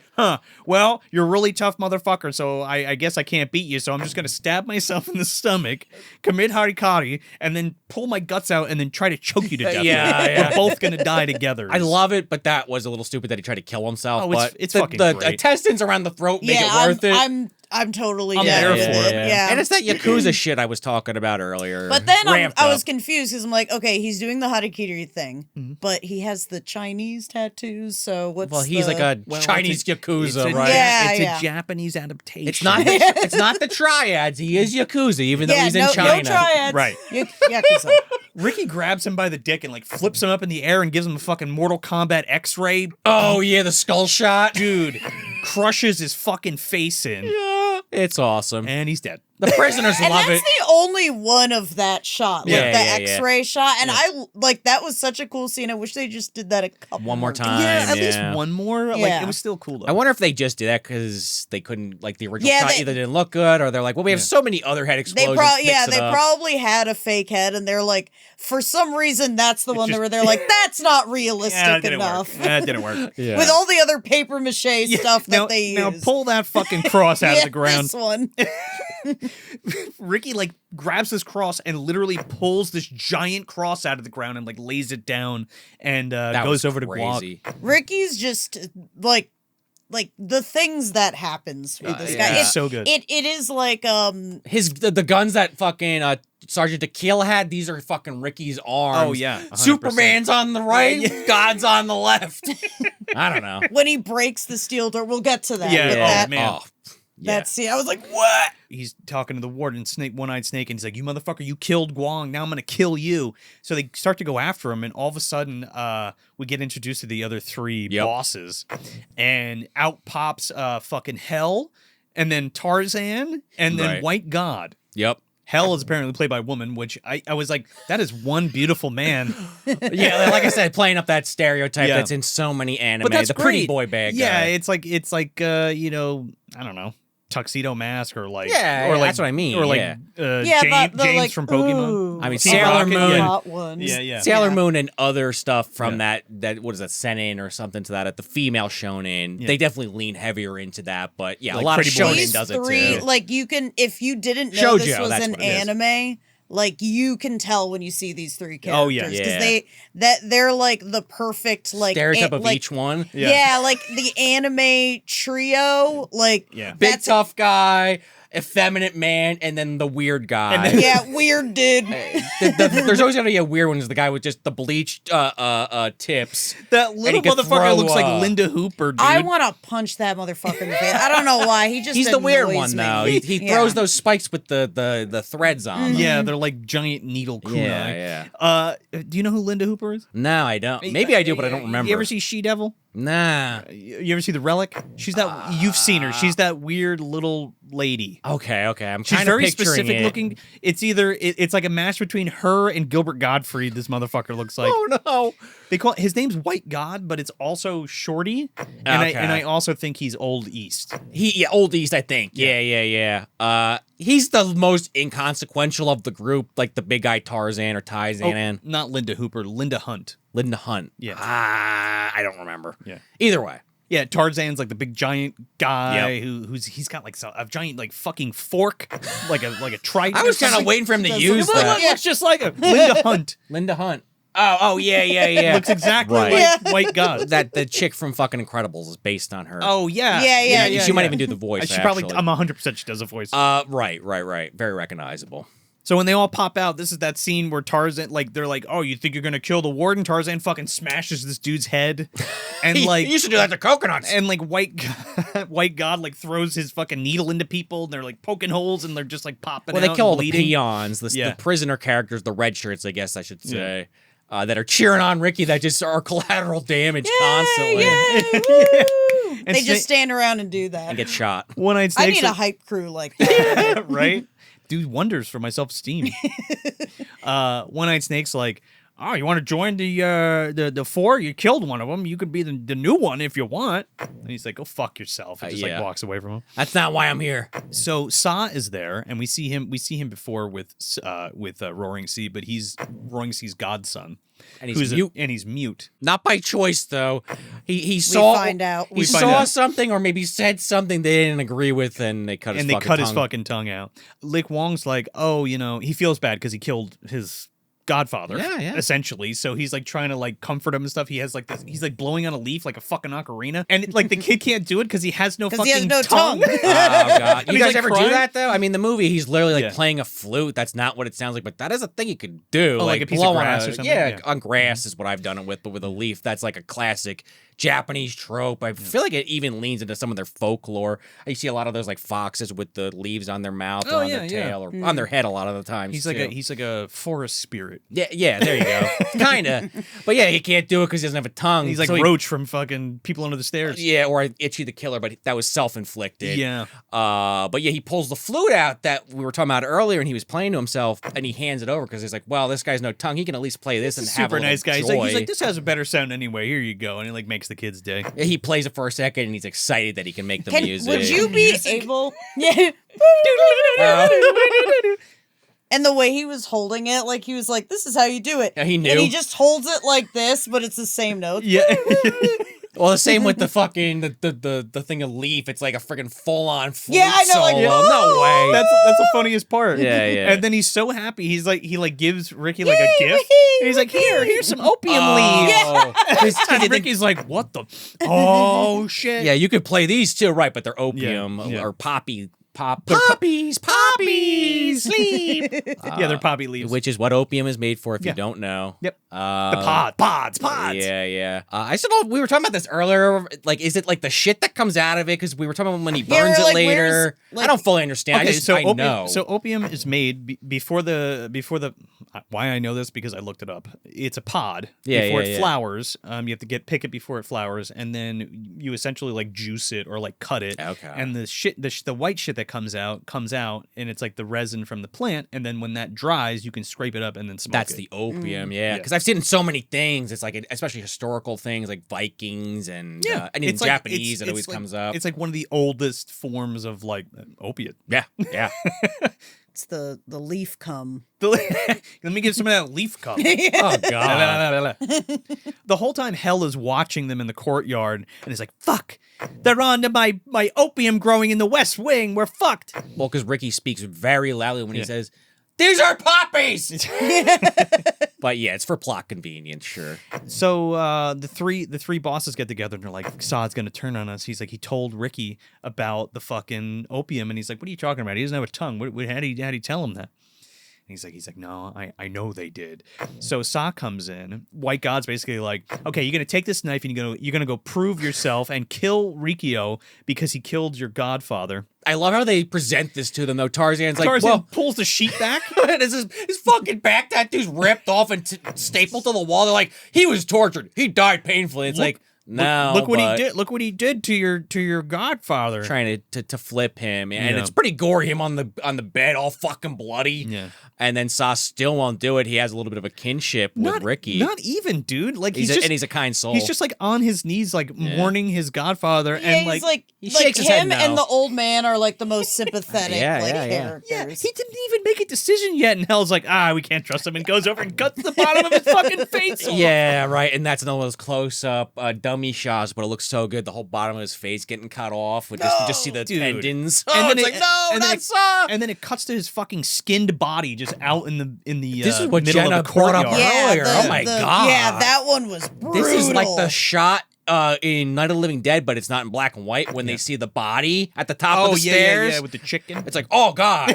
It's like in that vein It's like though, right? everything else is kind of like the eyeball. kitschy and like he punched a hole through his stomach. Right. And then that shot, I was like, oh my Oh, god. shit. Well, and the whole That is some horrible shit. There's a Yeah. whole crowd of people around. I'm like, oh, he didn't deserve that, but he cut his tongue out the one time, and he probably saw the wrong. And Ricky doesn't really realize what happened yet. He's like, well, yeah, saw. Like, okay, I'm friends with him, whatever. And then he like pushes to the front and sees what happened, and like he looks like a throw up. I mean, I don't blame him. He doesn't even recognize him, and then like finds sees the the flute, flute. and he's like, "Motherfucker!" and he breaks it, and Isn't it just resting on top of him? it's like Yeah. next to him. Yeah, They put that in there. He's gonna I- find Nish. I like that they did kind of like, because he's a sympathetic character, they Yeah. had his death, like, they didn't do it like over the top, Yeah. like goofy. They like kind of made it a little serious. Yeah, You're I like, mean, yeah. dang. it has some emotional weight to it for sure. So we go back to the warden's office, and he's talking to Hell, and Hell's like, he found out about the poppies. We're fucked. And he's like, oh, you smell it? Something's on fire. And he like looks out the window, and the whole fucking West Wing is on fire. He's like, son of a bitch. He like rolls across the fucking table and like jumps out the window. Which, by the way, it was just kind of like there. Yeah. Like Yeah. they have like a whole poppy farm, and it's like, where did you get these? Probably right over there. Under Not even the hiding tent. it good. See that giant like glass house? Says opium Yeah, on says the side. Yeah. This Yeah, is the where opium is made. the only greenhouse in the whole fucking place. Also, like, I've never been to prison, and I don't know how it was in 1991 in Hong Kong or Japan again. We're still not totally clear on the actual In 2000 location. well, this is- Hong Kong, Japan Kong. Yeah. Japan Kong in 2001, the future. Right. In- Oh, yeah, yeah, not in the 91, future. 2001. Yeah. But I guess they just let them all like wander the halls until the end of the night because like the warden's like, get them back in their cells, but there's like 1,000 people just running around like, Yeah. we're watching what's They happening. kind of do whatever they want. Yeah, more I or don't know. less. Yeah, honestly, it Smoking doesn't cigarettes. look bad. Yeah. Other than like they can just bring giant fucking serrated I know, knives right? Well, I guess everywhere. there's always a threat of being killed instantly for no reason. That the pay is shit, you know. Yeah. But you get opium. No better. You get opium, I Yeah. guess, maybe. So they run out there hell and they confront Ricky and there's this great shot of him in front of the burning poppies. Oh, He's like, he why comes- did you do that? He's like, opium, why did you bring opium in here? He's like, you've hurt so many people. And that's kind of like, you don't know yet why he feels that way. You're just like, okay, no, he's got a point. Like, Yeah. it's hurt a lot of people, the drug trade. And then they have this amazing fight. This Oh. is what I wanted in Dragon Ball. I Yeah. still haven't gone back and watched that unfucked up version. It's great, dude. It's may- so good. Maybe I'll like it more, but Yeah. that was what I wanted. More of these, like, and this is kind of what I'm talking about, like Scott Pilgrim and Kung Fu Hustle 2 in this movie in particular. They do that over the top, like when people are fighting, like multiple frames of the same move to show how fast they're going. Because when Hell attacks him, it's like, Oh, I love when he's doing his version of Kung Fu. And he's Yeah. like, it's unorthodox. Wing Chun, which Yeah. actually I think is interesting. Everybody because, Wing Chun tonight. Yeah. Sorry. Wing Chun, it was made by a woman. Really? Yeah, so Oh, that's like, awesome. yeah, like it was invented by a woman. That's really so, cool. So the story goes. I love how they portray it because it's got just a slight trail on it. yeah, that's I guess what When I'm trying to she's like- when she's, like, explain. moving, yeah, yeah. yeah. And It looks cool. Very anime-like. gives her like the Yeah. fucking 5-finger death punch and just punches him right in the chin. He's like, I just hit you in your kill spot. You're fucked. Yeah, classic. The Dim Mak. The din. But then he's just like, ho! Ho! Like punches himself in the chest a bunch of times, and I guess that fixes it. And they're like, ho! You beat my instant kill. yeah. Very impressive. Because like he's thinking about his uncle, and his uncle's Yeah. like, "Get up, you pussy." He's like, "Fix your shit." Pep talk. Yeah. I do like that. Like, I think she's the only other one that does like actual martial Yeah, arts, yeah. right? Like Yeah. everyone else. You're waiting Like, for they're kinda Tarzan, just but he never big gets a brutes. chance. Yeah. No, 100%. I think it's only Oh no, it's only the, Helen the Ricky. warden. A little bit at the end, yeah. Sort of. Yeah, But he's no, like no- super shredder no, at that no, point. yeah, no. yeah, really. that's a little different. Yeah. But you're right that there's not that many outside of him just punching him in the head and them dying instantly. You get a couple of these fights like this peppered through. Because there's not a Yeah. lot of people that know actual kung fu, Right. except for like the bosses. And I think that White God and Riki-Oh, they were probably the only ones that knew actual 100%. kung fu. Yeah, So they were like, "Ooh, this is where we get to Here we like go. show off Yeah. the And martial arts they have a couple portion." good fights. West Block, I think, is the Cantonese. Yukari Oshima plays that character. Oh, there you go. So. Yeah, West Block or Old West or Hell. You know, Hell. Multiple names. It's a Yeah. little confusing. Yeah. But yeah, they have this awesome fight. And then the Vice Warden's just kind of like, fuck this. The Warden. He finds out the Warden's coming back. Well, He's like, what? No, tomorrow. Oh, shit. well, they're going. Well, Hell and White God are going to kill Riki-Oh, and Tarzan like busts through the fucking thing. He was like, no, I want to fight him first. You can't kill him yet. Right. Well, that does happen, but the Warden, he says, like, we're going to a 0 hour, which is like some kind of kill thing where everyone's going to die if they're outside, and the other guards are like, yeah, but Hell and Ricky are still outside. He's like, I don't give a shit. Yeah. Then Tarzan breaks through the wall. Yeah. Then the other guy with the fucking bad hair comes through, and then it's like, yo, Oh, that fucking guy. this is like getting side time, because then it's like 5 seconds until you're dead, and Yeah. these fucking machine Well, guns start firing. They start shooting at him, but they were Yeah. trying to kill Ricky before. Trying to kill him Yeah, before. before all that. And Tarzan's like, no, you can't kill him yet because I didn't fight him yet. Basically. Yeah. So Tarzan like brings him inside and like throws him in this cell room, and he's like, ah, great, this is a great place to fight. Let's do it. All of a sudden, the fucking cement starts pouring in and like knocks out Tarzan. He's taking it right in the face. Even the actor, I don't know. I guess it wasn't actual cement. He's just getting pounded with It it. No kind shit. of looked It like did look real like it. cement. It was really good, and like how they have these like booby traps in this fucking place.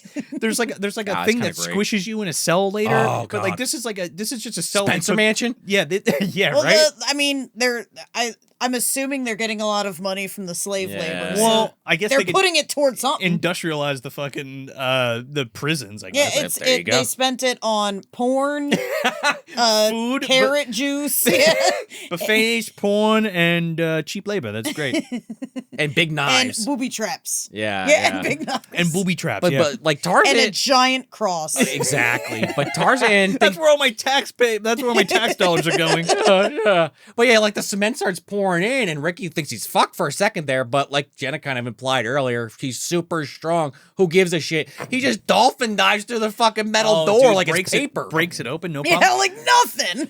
But he also saves He saves Tarzan. Tarzan. But then, yeah, he sees Tarzan. But then also, like they're trying to escape, and then they kind of harden up, and freeze. it's like, He's carrying him up the yeah, like stairs. oh, we're all cement, and it's like you just busted through a steel door. And the You vice. have like a little bit of cement Oh, on you. and he like falls down the fucking stairs. Yeah, I don't know how he didn't just break out of his cell at any point in time. I mean, he has a larger point, like we talked about. He's trying to break down this drug trade, but yeah, he falls down. And the vice warden's like, "I'm not doing shit. The second that hardens, I'm just gonna take you out back, and you're just gonna be hung up. I don't give a shit. Go fix old East or whatever. Go crack him out of that." Yeah, All so, right. so they chain up Ricky, and the warden shows up. Finally. Well, yeah, there's like a time lapse of like time passing, and they're all like asleep, like 'Cause it waiting took for the so warden long. to get there. Yeah, That was amazing. pretty They're funny. sleeping. Also, I don't know who makes those fucking chairs, those plastic chairs that they're sitting in, but that was like a 90s staple.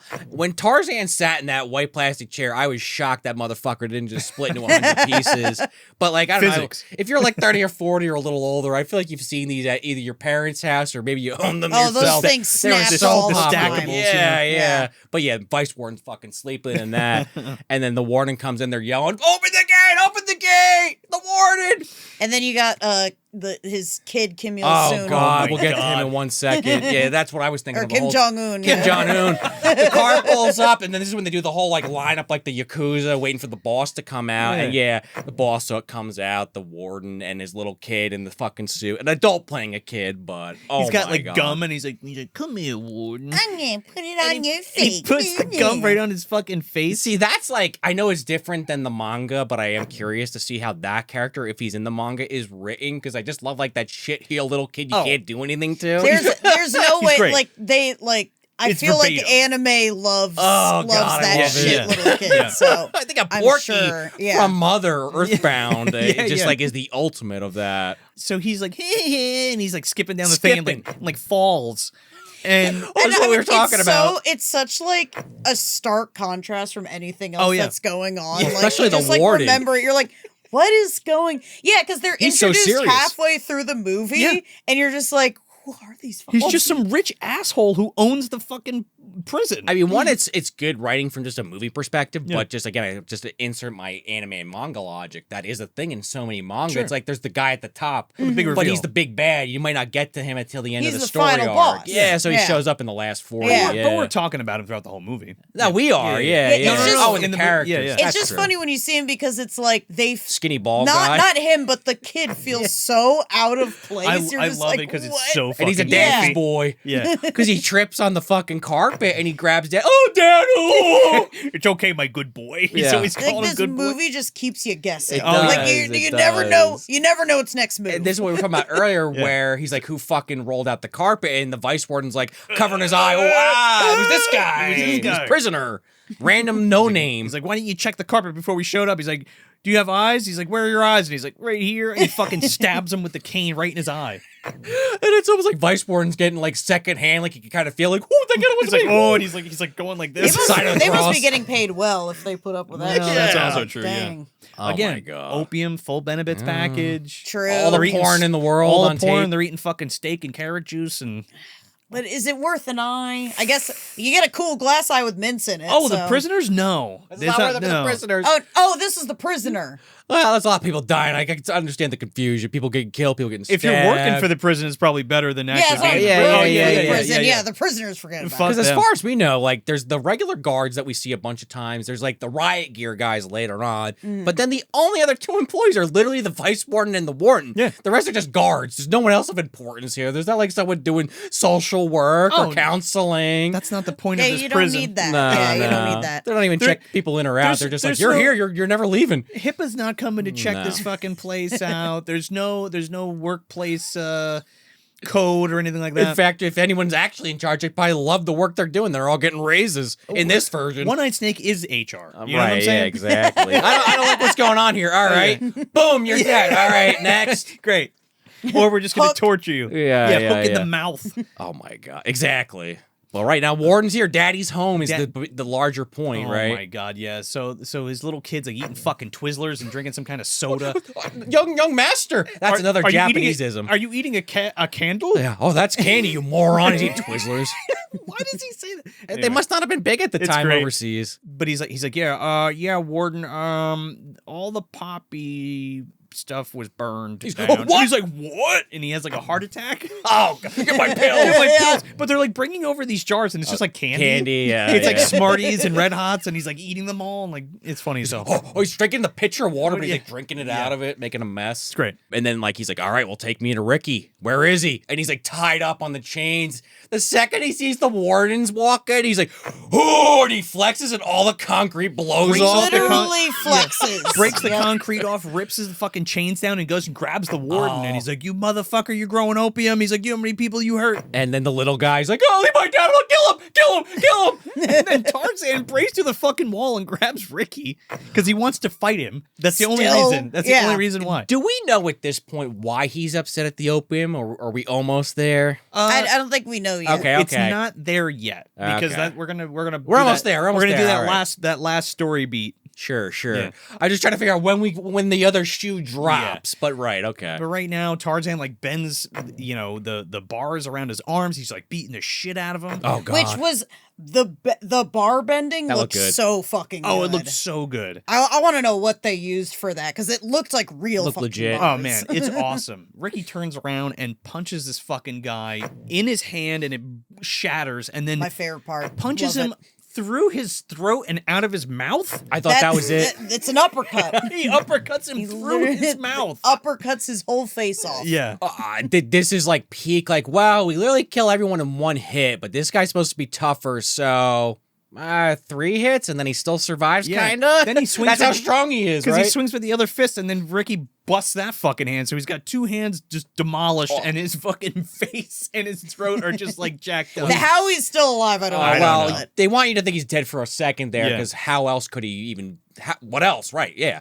Then the fucking ceiling starts dropping. This hydraulic press. That he keeps like pushing up and like stopping. This is like the series of a lot of like just Yeah. Riki-Oh bench pressing shit off of This him. this is also Like when- jillion pounds. this yeah, is- like I feel like they were like, okay, this guy has a nice physique. We Yeah. have to get him doing Let me- bench let me- presses let me as see much it. as Let me see it. possible. Here we go. This is not only an anime trope if I ever seen one. Fucking Togashi used this in both Yu Yu Hakusho and Hunter x Hunter. The fucking shit's gonna crush you. yeah. This is just a trope in everything. There's That's the got to be like a Star Wars, because I always maybe. think... Trasker factor? Yeah. That's what made it big, because I even think about the old Batman show. They had shit like the 67 version. I'm Yeah. sure James Bond had some shit too. James Bond, I think It of... was just, that was the time. It was yeah, the shit, time where... Crawl has a scene walls with people would getting close in crushed. on you. Every good evil villain has a crushing Cube. room. Yeah, no, seriously. You though. gotta have a crushing. You gotta have Uh, the crushing room. It's one of those things you could see in any media, and you're like, oh, you're gonna get crushed. That there's some tension built, and they Yeah. do it well. And yeah, Tarzan gets up. You think he's dead, out for the count. Yeah, but like before that, the warden's like, "Here, let me." Oh. yeah, you're doing real good. Let me try this. He pulls out a fucking taser and like electrocutes the cage. 100,000 volts, newest model. Yeah, the electricity. That was some amazing shit they drew in there. It's awesome. All the optical stuff. is Yeah, great. that was yeah. awesome. But Tarzan holds it up. He's like, I can hold it. Ah. Poor fucking Tarzan gets up. He's like, wait a second. I think you forgot I was still in here. And the warden's like, go fuck yourself. You failed. We don't care. You're He's garbage. like, you're garbage. He's like, Get out of here. but wait, what? I love how And Ricky's trying to save him. Ricky Yeah. jumps out of the bars and they break. And he's like, come on, Tarzan. he's like, I can't. I'm too weak. He tries to like crawl over on his Yeah. knees, but he can't do. And he He's gets too smooshed. injured. He's like, I just wanted to see my mom. And so now you actually feel bad for this asshole. And he has the picture on it. Yeah. That felt a little forced, but I'm into it. It's like, his mom. No. You see it for like a second, but it's effective. Well, Ricky makes the point that like everybody has family on the outside and they're just trying to survive to get Yeah, because out. like we said, they're still all prisoners at Yeah. the end of the day. He's like, you're fucking dispensable. You're all dogs and cockroaches, pieces of shit. Like everyone's got feelings. Yeah. Even though they try to make the prisoners look bad, Yeah, I don't- everyone has feelings. I don't and want to kill you, and I know you're only trying to kill me because somebody told you to do it. He's trying to give him the You're, benefit you're of the doubt. stuck in the if system. Yeah. they can redeem Piccolo and fucking Vegeta, why not? Exactly. One of the most popular characters ever, Vegeta, and he like blew up people for fun when he was first we blew up introduced. a whole planet for fun. Yeah. Anybody can be redeemed, even Tarzan. In Yeah, that with come that on. logic. They drop Ricky through a fucking trap door, and Oh, the little boy, he's like, he's like touching, it's like a that's cat. cute. Yeah. Like, how'd that happen? How'd that work? and they end up like putting them like they take these pointed rebar and like stick them all together like a little cage around Ricky. Yeah, that was And cool. They're basically like torturing him, and he's like, the warden's like, you're gonna talk. We're gonna make you talk. They punched the one into his balls, the rebar. Well, Oh! Shorty's like, Is that the one where they put the Yeah. razor blades in the mouth? Yeah. Fucking Oh. awesome. dude. Shorty's like fucking hitting him in the face with like this giant wrench. Yeah. And Hell comes over and he's like, wait a second. And he like kicks the rebar into his dick and he's like, oh! Right, it was hell. Of course. And then he shoves the fucking razor blades in his mouth, tapes it up, and then starts bitch smacks smacking him, him. bop, bop, and then Yeah. you see the razor blades great. sticking. It's so which cool. This man has like super healing powers. Oh, Because yeah. After all that, Oh. like once he's Anime- out, he's fine. Anime logic, man. I Yeah. love it. He It loves is. he loves spitting in people's faces because he like the warden takes the thing off. He's like, Yeah, you gonna talk spitting the now? blood. And he fucking spits the razor blades in his Oh, face. I love that God. scene. And it's like all in his face. He's like pulling him out. He's like, Son of a bitch. God damn it. They're like, okay, you want to fuck around? This is how we're gonna do it. We're gonna chain you up and bury you alive. And if you're still alive in 7 days, I'll let you go. right, because again, we can't just shoot you in the fucking head because the movie will end. So let's let's test- test you his wherewithal. Like, yeah, you know what I mean? test him, but also the prisoners because they're like, okay, you're gonna be chained in this hole, and they're gonna fucking bury you, and we're gonna make them do it because they're like your buddy, and again, like the peanut gallery. They have to break their confidence and Right. spirit so that they go back to obeying the warden. Two birds, one Yeah, stone. it's like break them down, Yeah, maybe build them right. back up. Except Exactly. you don't really get built up here, but No. well, I love they won't do it at built up in first. another way. Exactly, they won't do it at first, and then they just machine gun the first couple guys. And they're like, okay. So then they start filling in the hole. But they and keep saying like, hold on. And I love how the vice warden is like, fuck you. And he goes, hold on. And he kicks this huge amount in his face. Like, hold on. even the kid is like kicking stuff in with his foot. That He's was like, hold funny. on. So they stick this like he has like a bamboo air pipe, right? It's like gigantic. It's crazy. So he's buried in this fucking in the ground, And Looks like Patrick Starr's house. It's just this big fucking mound with a hole. Helen White God like come out of the ground and like kick this fucking dog in half. What was the point? Wow. And the point of take it was. and then take his liver and like shove it down the pipe to try to suffocate him. I'm like, why did he? Oh, because Ricky needs sustenance. So these morons just fed him a heart or a liver or something. That's Oh, gonna yeah. save him. Straight protein. And it does, because it's like, oh, he's not gonna survive. And he's like, oh, he uses like his chi energy or something. He splits the bamboo. Splits the bamboo and he's like eating this thing. And then Yeah. this is where we get the final story beat of like his past. Right. So Ying Ying's like out walking home alone at night and she sees these guys in a park like dealing drugs. They're dealing opium and these guys are like shooting up in a bush. I couldn't believe they Shooting showed up that. a ton. Dude, they of- are Oh my I god! guess if you're showing people's heads and arms explode, fuck it. Here's some fucking drugs. Yeah. Can't get much worse than that, right? It's like Johnny Depp in fucking From Hell. Oh yeah, a little bit. Yeah, With yeah. the absinthe and he's like was it morphine? I Oh, think I might have been fucking that up. I thought it was opium. I think it was opium actually and Yeah. absinthe. Yeah, because he's like having tripping out in the bathtub. Yeah. Meanwhile, while Ian Holmes doing his thing, going full fucking Golem in that movie. Kind of does if you've ever seen it. Sort of, yeah. Based on a comic, also weirdly enough. My precious. So yeah, Ying Ying sees these guys dealing drugs. They capture her. They bring her back to like this seedy ass place, and she's about to get raped by this fucking drug lord guy. And she screams and like runs out of the room and runs all the way to the roof, and then just jumps off the roof. And you watch this body fly through the air. It looks so realistic. Oh my god, it's fucked up, and it Yeah. smacks the ground, Boom. and the shoe falls off and everything. It's fucked up. I like when I was watching it. Like that was the only time Yeah. I went, oh Yeah, I was like, oh, like I've right. seen it. I've seen it a lot, and that part always gets me. Oh, That's yeah. I've noticed that the 2 deaths, like, or the 3 deaths, like the way they do it, Yeah. like when it's supposed to be kind of like more sentimental. Yeah. They do a good job. Yeah. You know, like Oh, they do a 100%. good job of kind of showing the horror. Yeah. I mean, even those criminals that were about to do something really nasty to her were kind of like, oh shit, when she jumps off.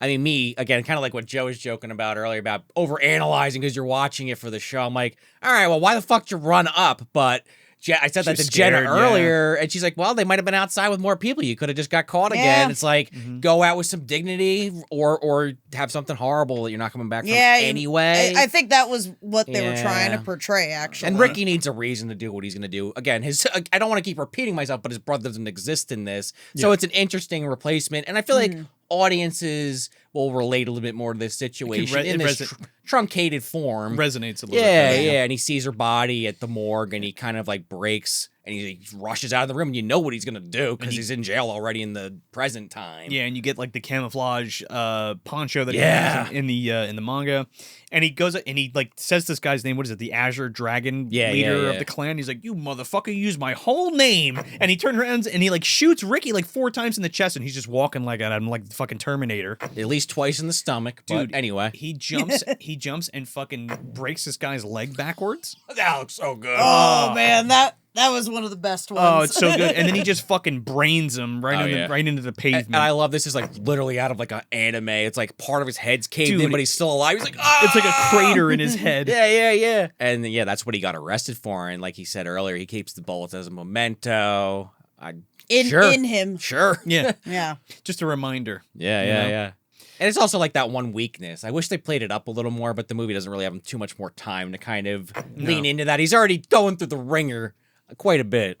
I'm assuming that his weakness would just be the fact that like he's too nice. He's too nice. Yeah. Which is also his strength. You know how it goes. Sort of. He only punished the fucking scumbag that deserved it. Yeah. And the fact that he's he's the protector of the little people, I guess, and that's like the whole Yeah. thing. He that even he's in kind there of doing says that. when he is holding back, it's Yeah. it's because he's planning something. Like he has mercy where others don't. Yeah. So Yeah. he's still gonna fuck you up if you give you the opportunity. Otherwise, you're just dead. But it's Yeah. like, hey, you're either dead or let's talk. He gives you the choice. He gives you the chance. He's like if you don't walk away, it's gonna be a real bad fucking day for you. But take anime logic out of it just for one second. Just people that think they're tougher or stronger or better than you, they're never gonna listen to that logic. No. So it's kind of things result in the way that they were always meant to be, I suppose. And then you get your fucking jaw uppercutted and Right, have a yeah. thing come out of your mouth. And then you Your- find out that they your had a head mother, will and now explode. you kind of feel bad, and it's like, oh shit, feel they had a mother. yeah.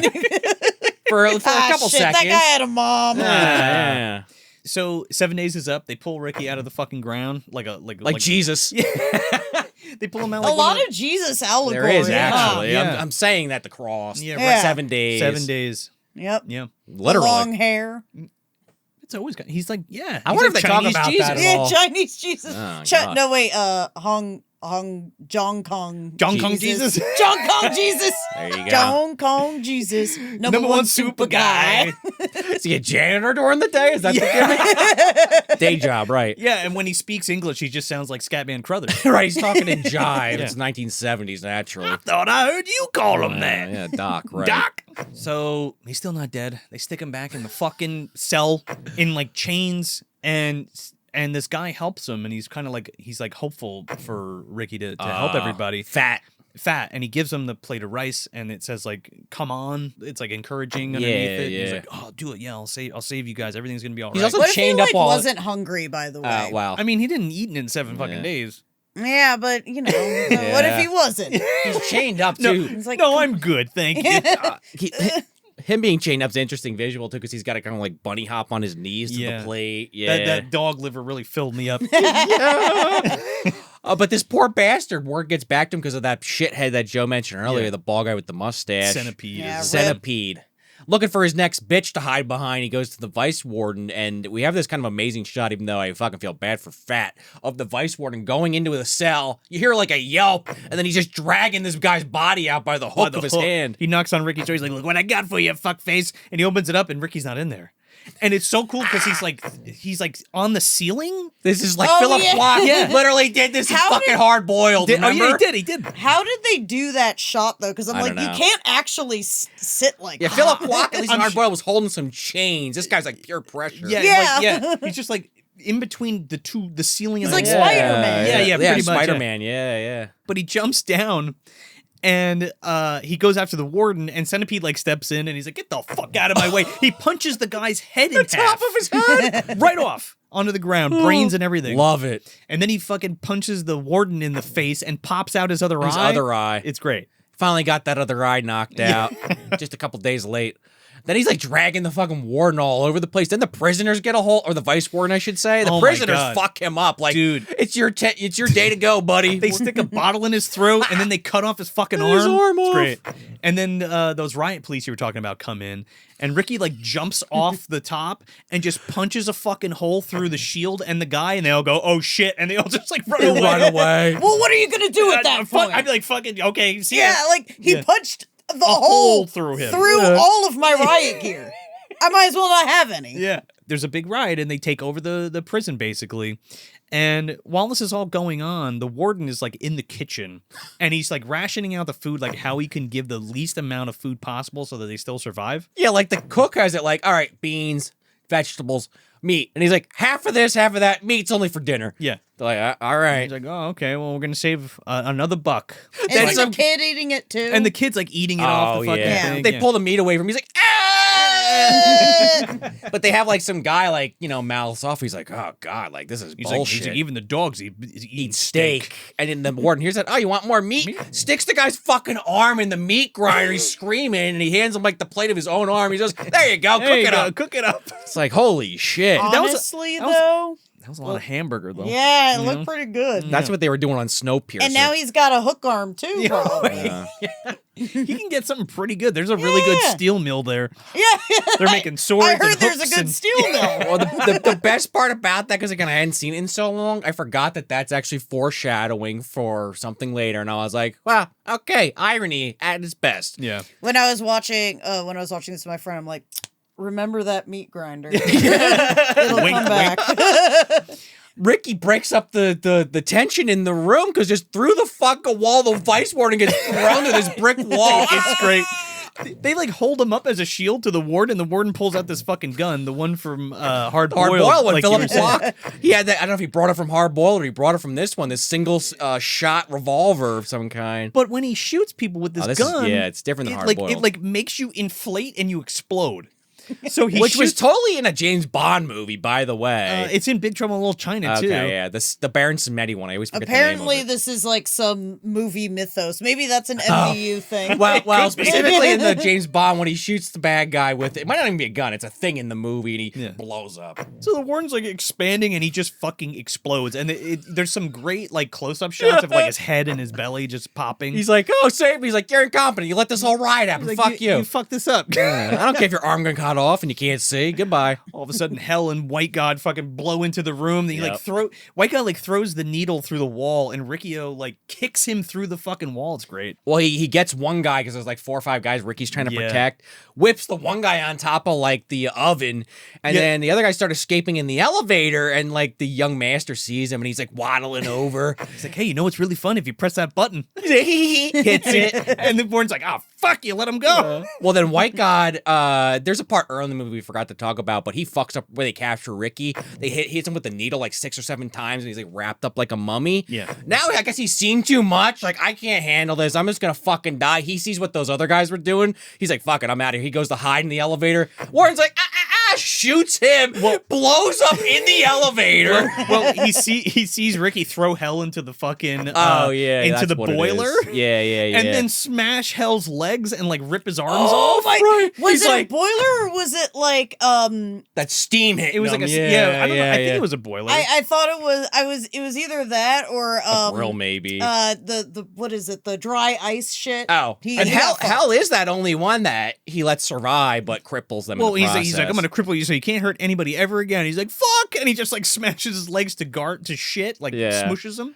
And then that's when the guy White God's like, fuck this, and then the warden shoots him and he explodes. He's like, yeah, you little pussy, get over here, boom. Well, as you both know, the head of the prison, the warden, has to be one of the best kung fu fighters. I also happen to know the exact same technique you do. He like pushes the fucking desk at him, and he like jumps over it and like kicks him across the room, and he's like, ha, ha, ha, ha. And then he goes fucking full Master Roshi, dude, because he like starts transforming. Goes all buff and his face changes. Yeah. Again, this is a super shredder moment. The fucking snot coming out of his nose is so gross. Was that Kevin Nash under the mask? Probably, right? It wasn't, but yeah, no shit. Hey, he was right. He was Diesel at the time. I don't know, maybe. They're like, come on, Kevin Nash. Now that I'm thinking of it, having a Master Roshi change, but with that like fake the fake head. Yeah, oh like God. just The the drawing. fake muscle. Yeah. That would have been so dope. Oh yeah, actually it would be. He does punch him through the stomach, but like the guy's so strong at this point, he's like, yeah, I know this technique. It's not gonna hurt me. You're fucked. And he grabs him by the neck. He's like choking. He's like, we went to the same school. Yeah.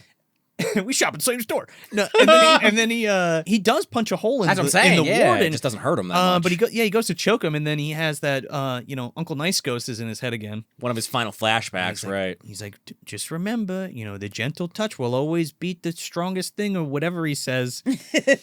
And he ends up like fucking grabbing him by the dick and like picks him up and body slams him into the. I didn't realize there were so many dick grabbing. There's a lot, but there is, and you hear it like. He throws him into the meat grinder.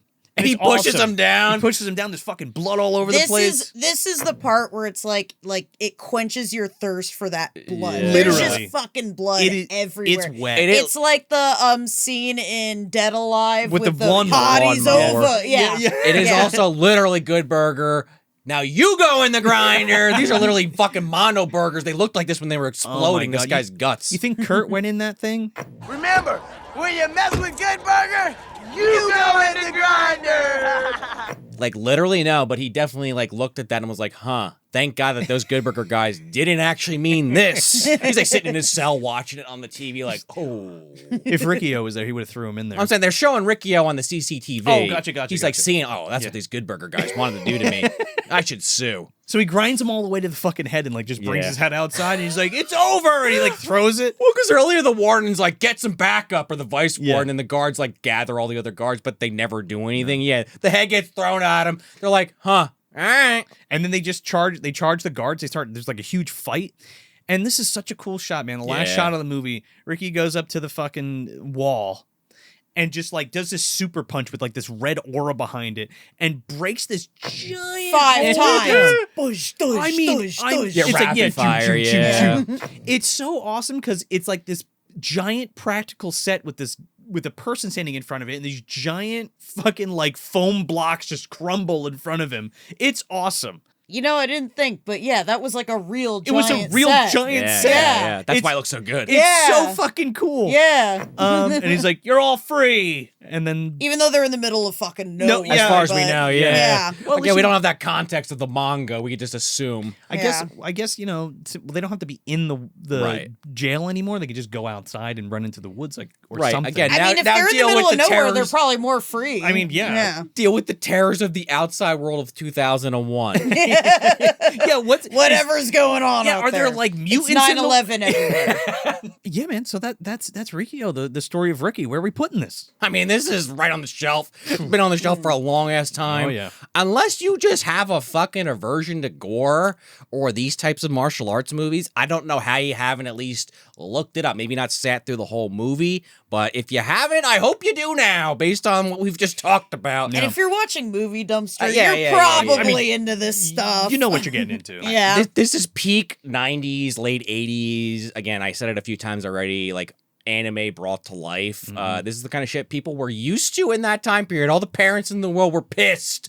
Again, we'll talk That's about why we loved it. Yeah, we did. But we'll talk about this more on the Patreon episode for our Legend of the Overfiend. But there was like that whole kind of like a satanic panic around this stuff because of all the blood and gore and tentacle porn. Because there was the Pokemon came out and they were like, oh, this is a cutesy thing. Sure. And then Well, a few would years get, later, like, yeah. There's a naked lady. It's almost like, oh, there's movies, there's anime for children and anime for, For adults. adults, yeah, Just like yeah, there's yeah. movies for children and, and they movies for just, adults. they didn't know. They didn't could get not it. wrap their head around that. I remember Ranma one half. I'll get never mind. No, you're I want good. to Oh, save yeah. that for Legend of the Overfiend. Okay. Yeah. But yeah, this is just like a really solid one to come back to. It doesn't feel dated at all. On the low budget, you don't even really notice it that much. The set is where it kind of stands out a little bit more. It's just a generic prison, nothing too fancy, but gets the job done. What else do you really need? And like we were just talking about literally at the end there, all those practical sets, I know it was very common, obviously, in the early 90s, still don't get me wrong, but today that would have just been a green screen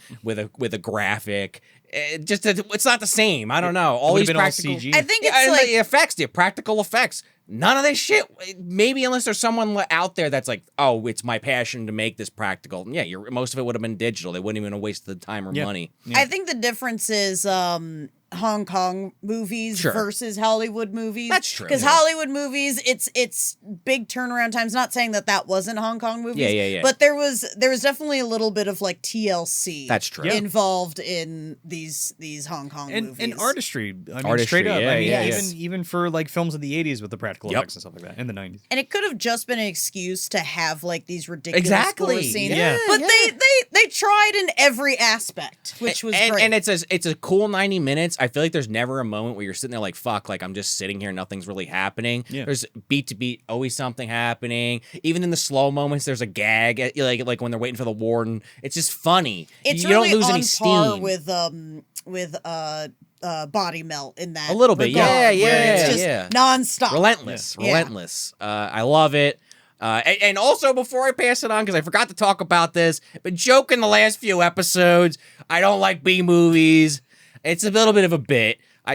Some of them, they don't click with me. Joe knows what I'm talking about. But I was saying to Joe earlier, this is my kind of B movie. Maybe it's something about the international flavor, or maybe there is a little bit of that nostalgia, don't get me wrong. But stuff in this vein, over-the-top martial arts shit, that is the Sean O'Rourke B movie. The Hard Targets, stuff like that, low-budget action. We got to scratch that itch a little more this season. Yeah. We've done a 100%. lot so far. I'm You're very just happy. a John Woo fan. already. I'm in the dumpster enjoying it, guys. Don't get me wrong. There's so many more. But this scratched every itch. The razor blades take them all over my body. I love this movie.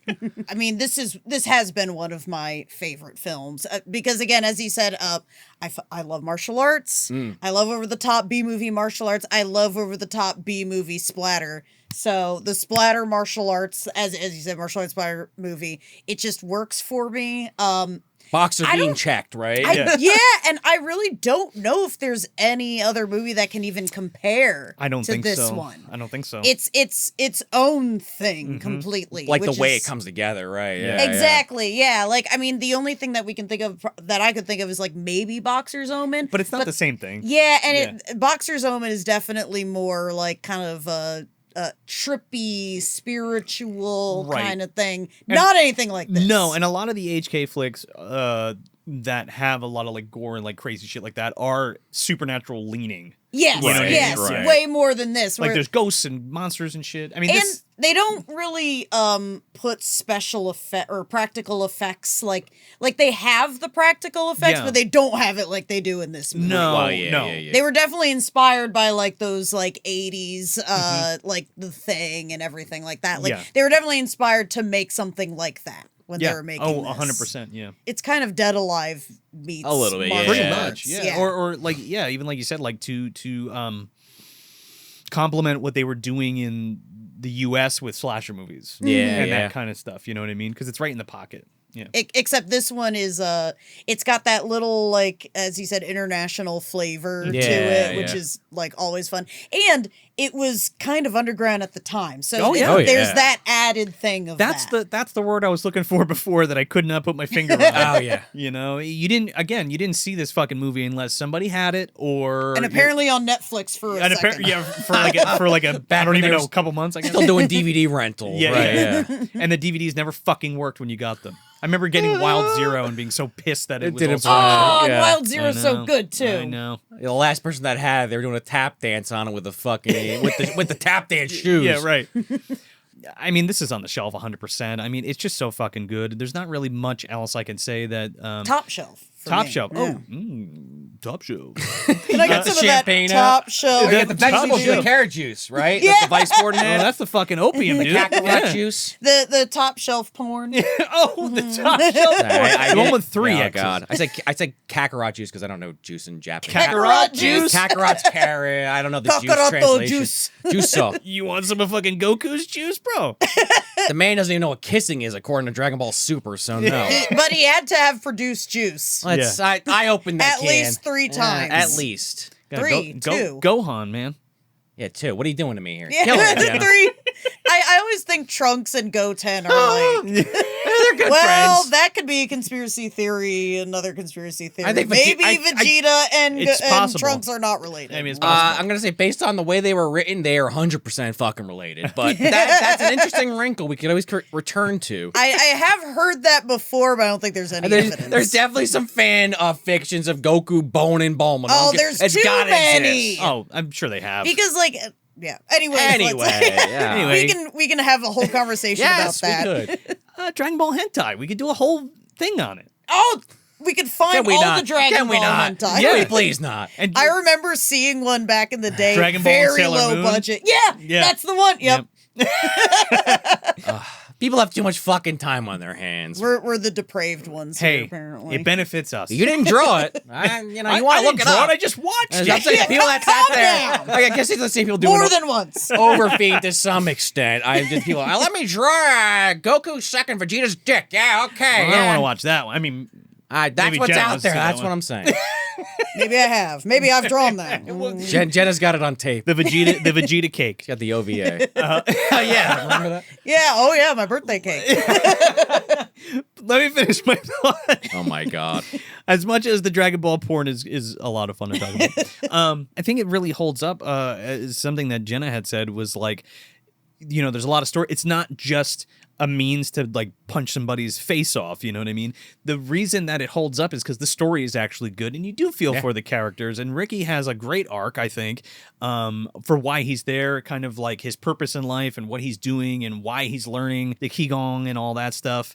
And then the bad guys are just so fucking good. Like, I love all the villains in this. I mean, like Sean had said already, they're like classic anime villains, but I mean, they're just so much fun. They're like, There's a reason why they're classics, though, they're right? classic because they're like caricatures. Yeah, and yeah, seeing yeah. them in live action is just such a great time. I mean, And again, the best portrayal of Oh, that. yeah. I mean, how many of those enemies of the time again? Tarzan especially, Yeah. and Yeah, the it pretty looks boy just character, like- yeah. big guy, like he's gonna get killed in 2 seconds by the Yeah. hero, but it's like that character is in so many things in the 80s and early Yeah. 90s. It's just so much fun to watch, and it's Yeah. like not only that, it's like also a really good martial arts film. I mean, we've already gushed about the special effects, literally and figuratively, and it's just it's just so fucking good. It is a classic, cult classic, obviously, martial arts splatter flick, and if you haven't seen it, I don't know what the fuck you're waiting for. Like, do it. Get on some Riki-Oh. It like I said, it's on the Criterion channel. It's on the Criterion if you want to channel. just jump right to the That's how Blu-ray. you know it's good. That's It's on a thing. Criterion. It's on Criterion. It's on Yeah. Criterion. It's a classic. Yeah, I mean, it's cinema. It's Kino. the streaming service has a ton of Hong Kong stuff on there. The Hard Boiled's on there. A bunch of other Chow Yun Fats. I mean, they have so much shit on there.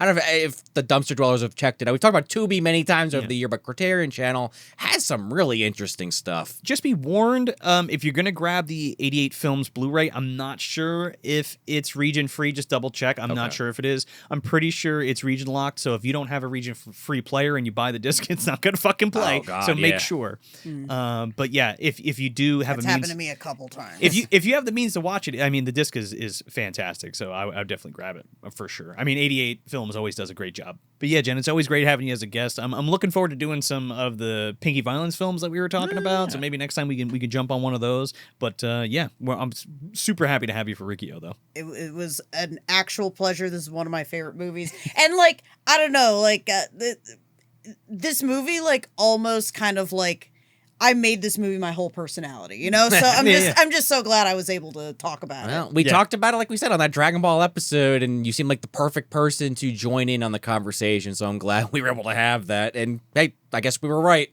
And now I will punch a hole through both your stomachs. So that's it. That's Riki-Oh, the story of Ricky from 1991, directed by Nai-choi Lam. I'm Joel Escola. I'm Sean O'Rourke. I'm Jenna. Thanks for visiting the dumpster.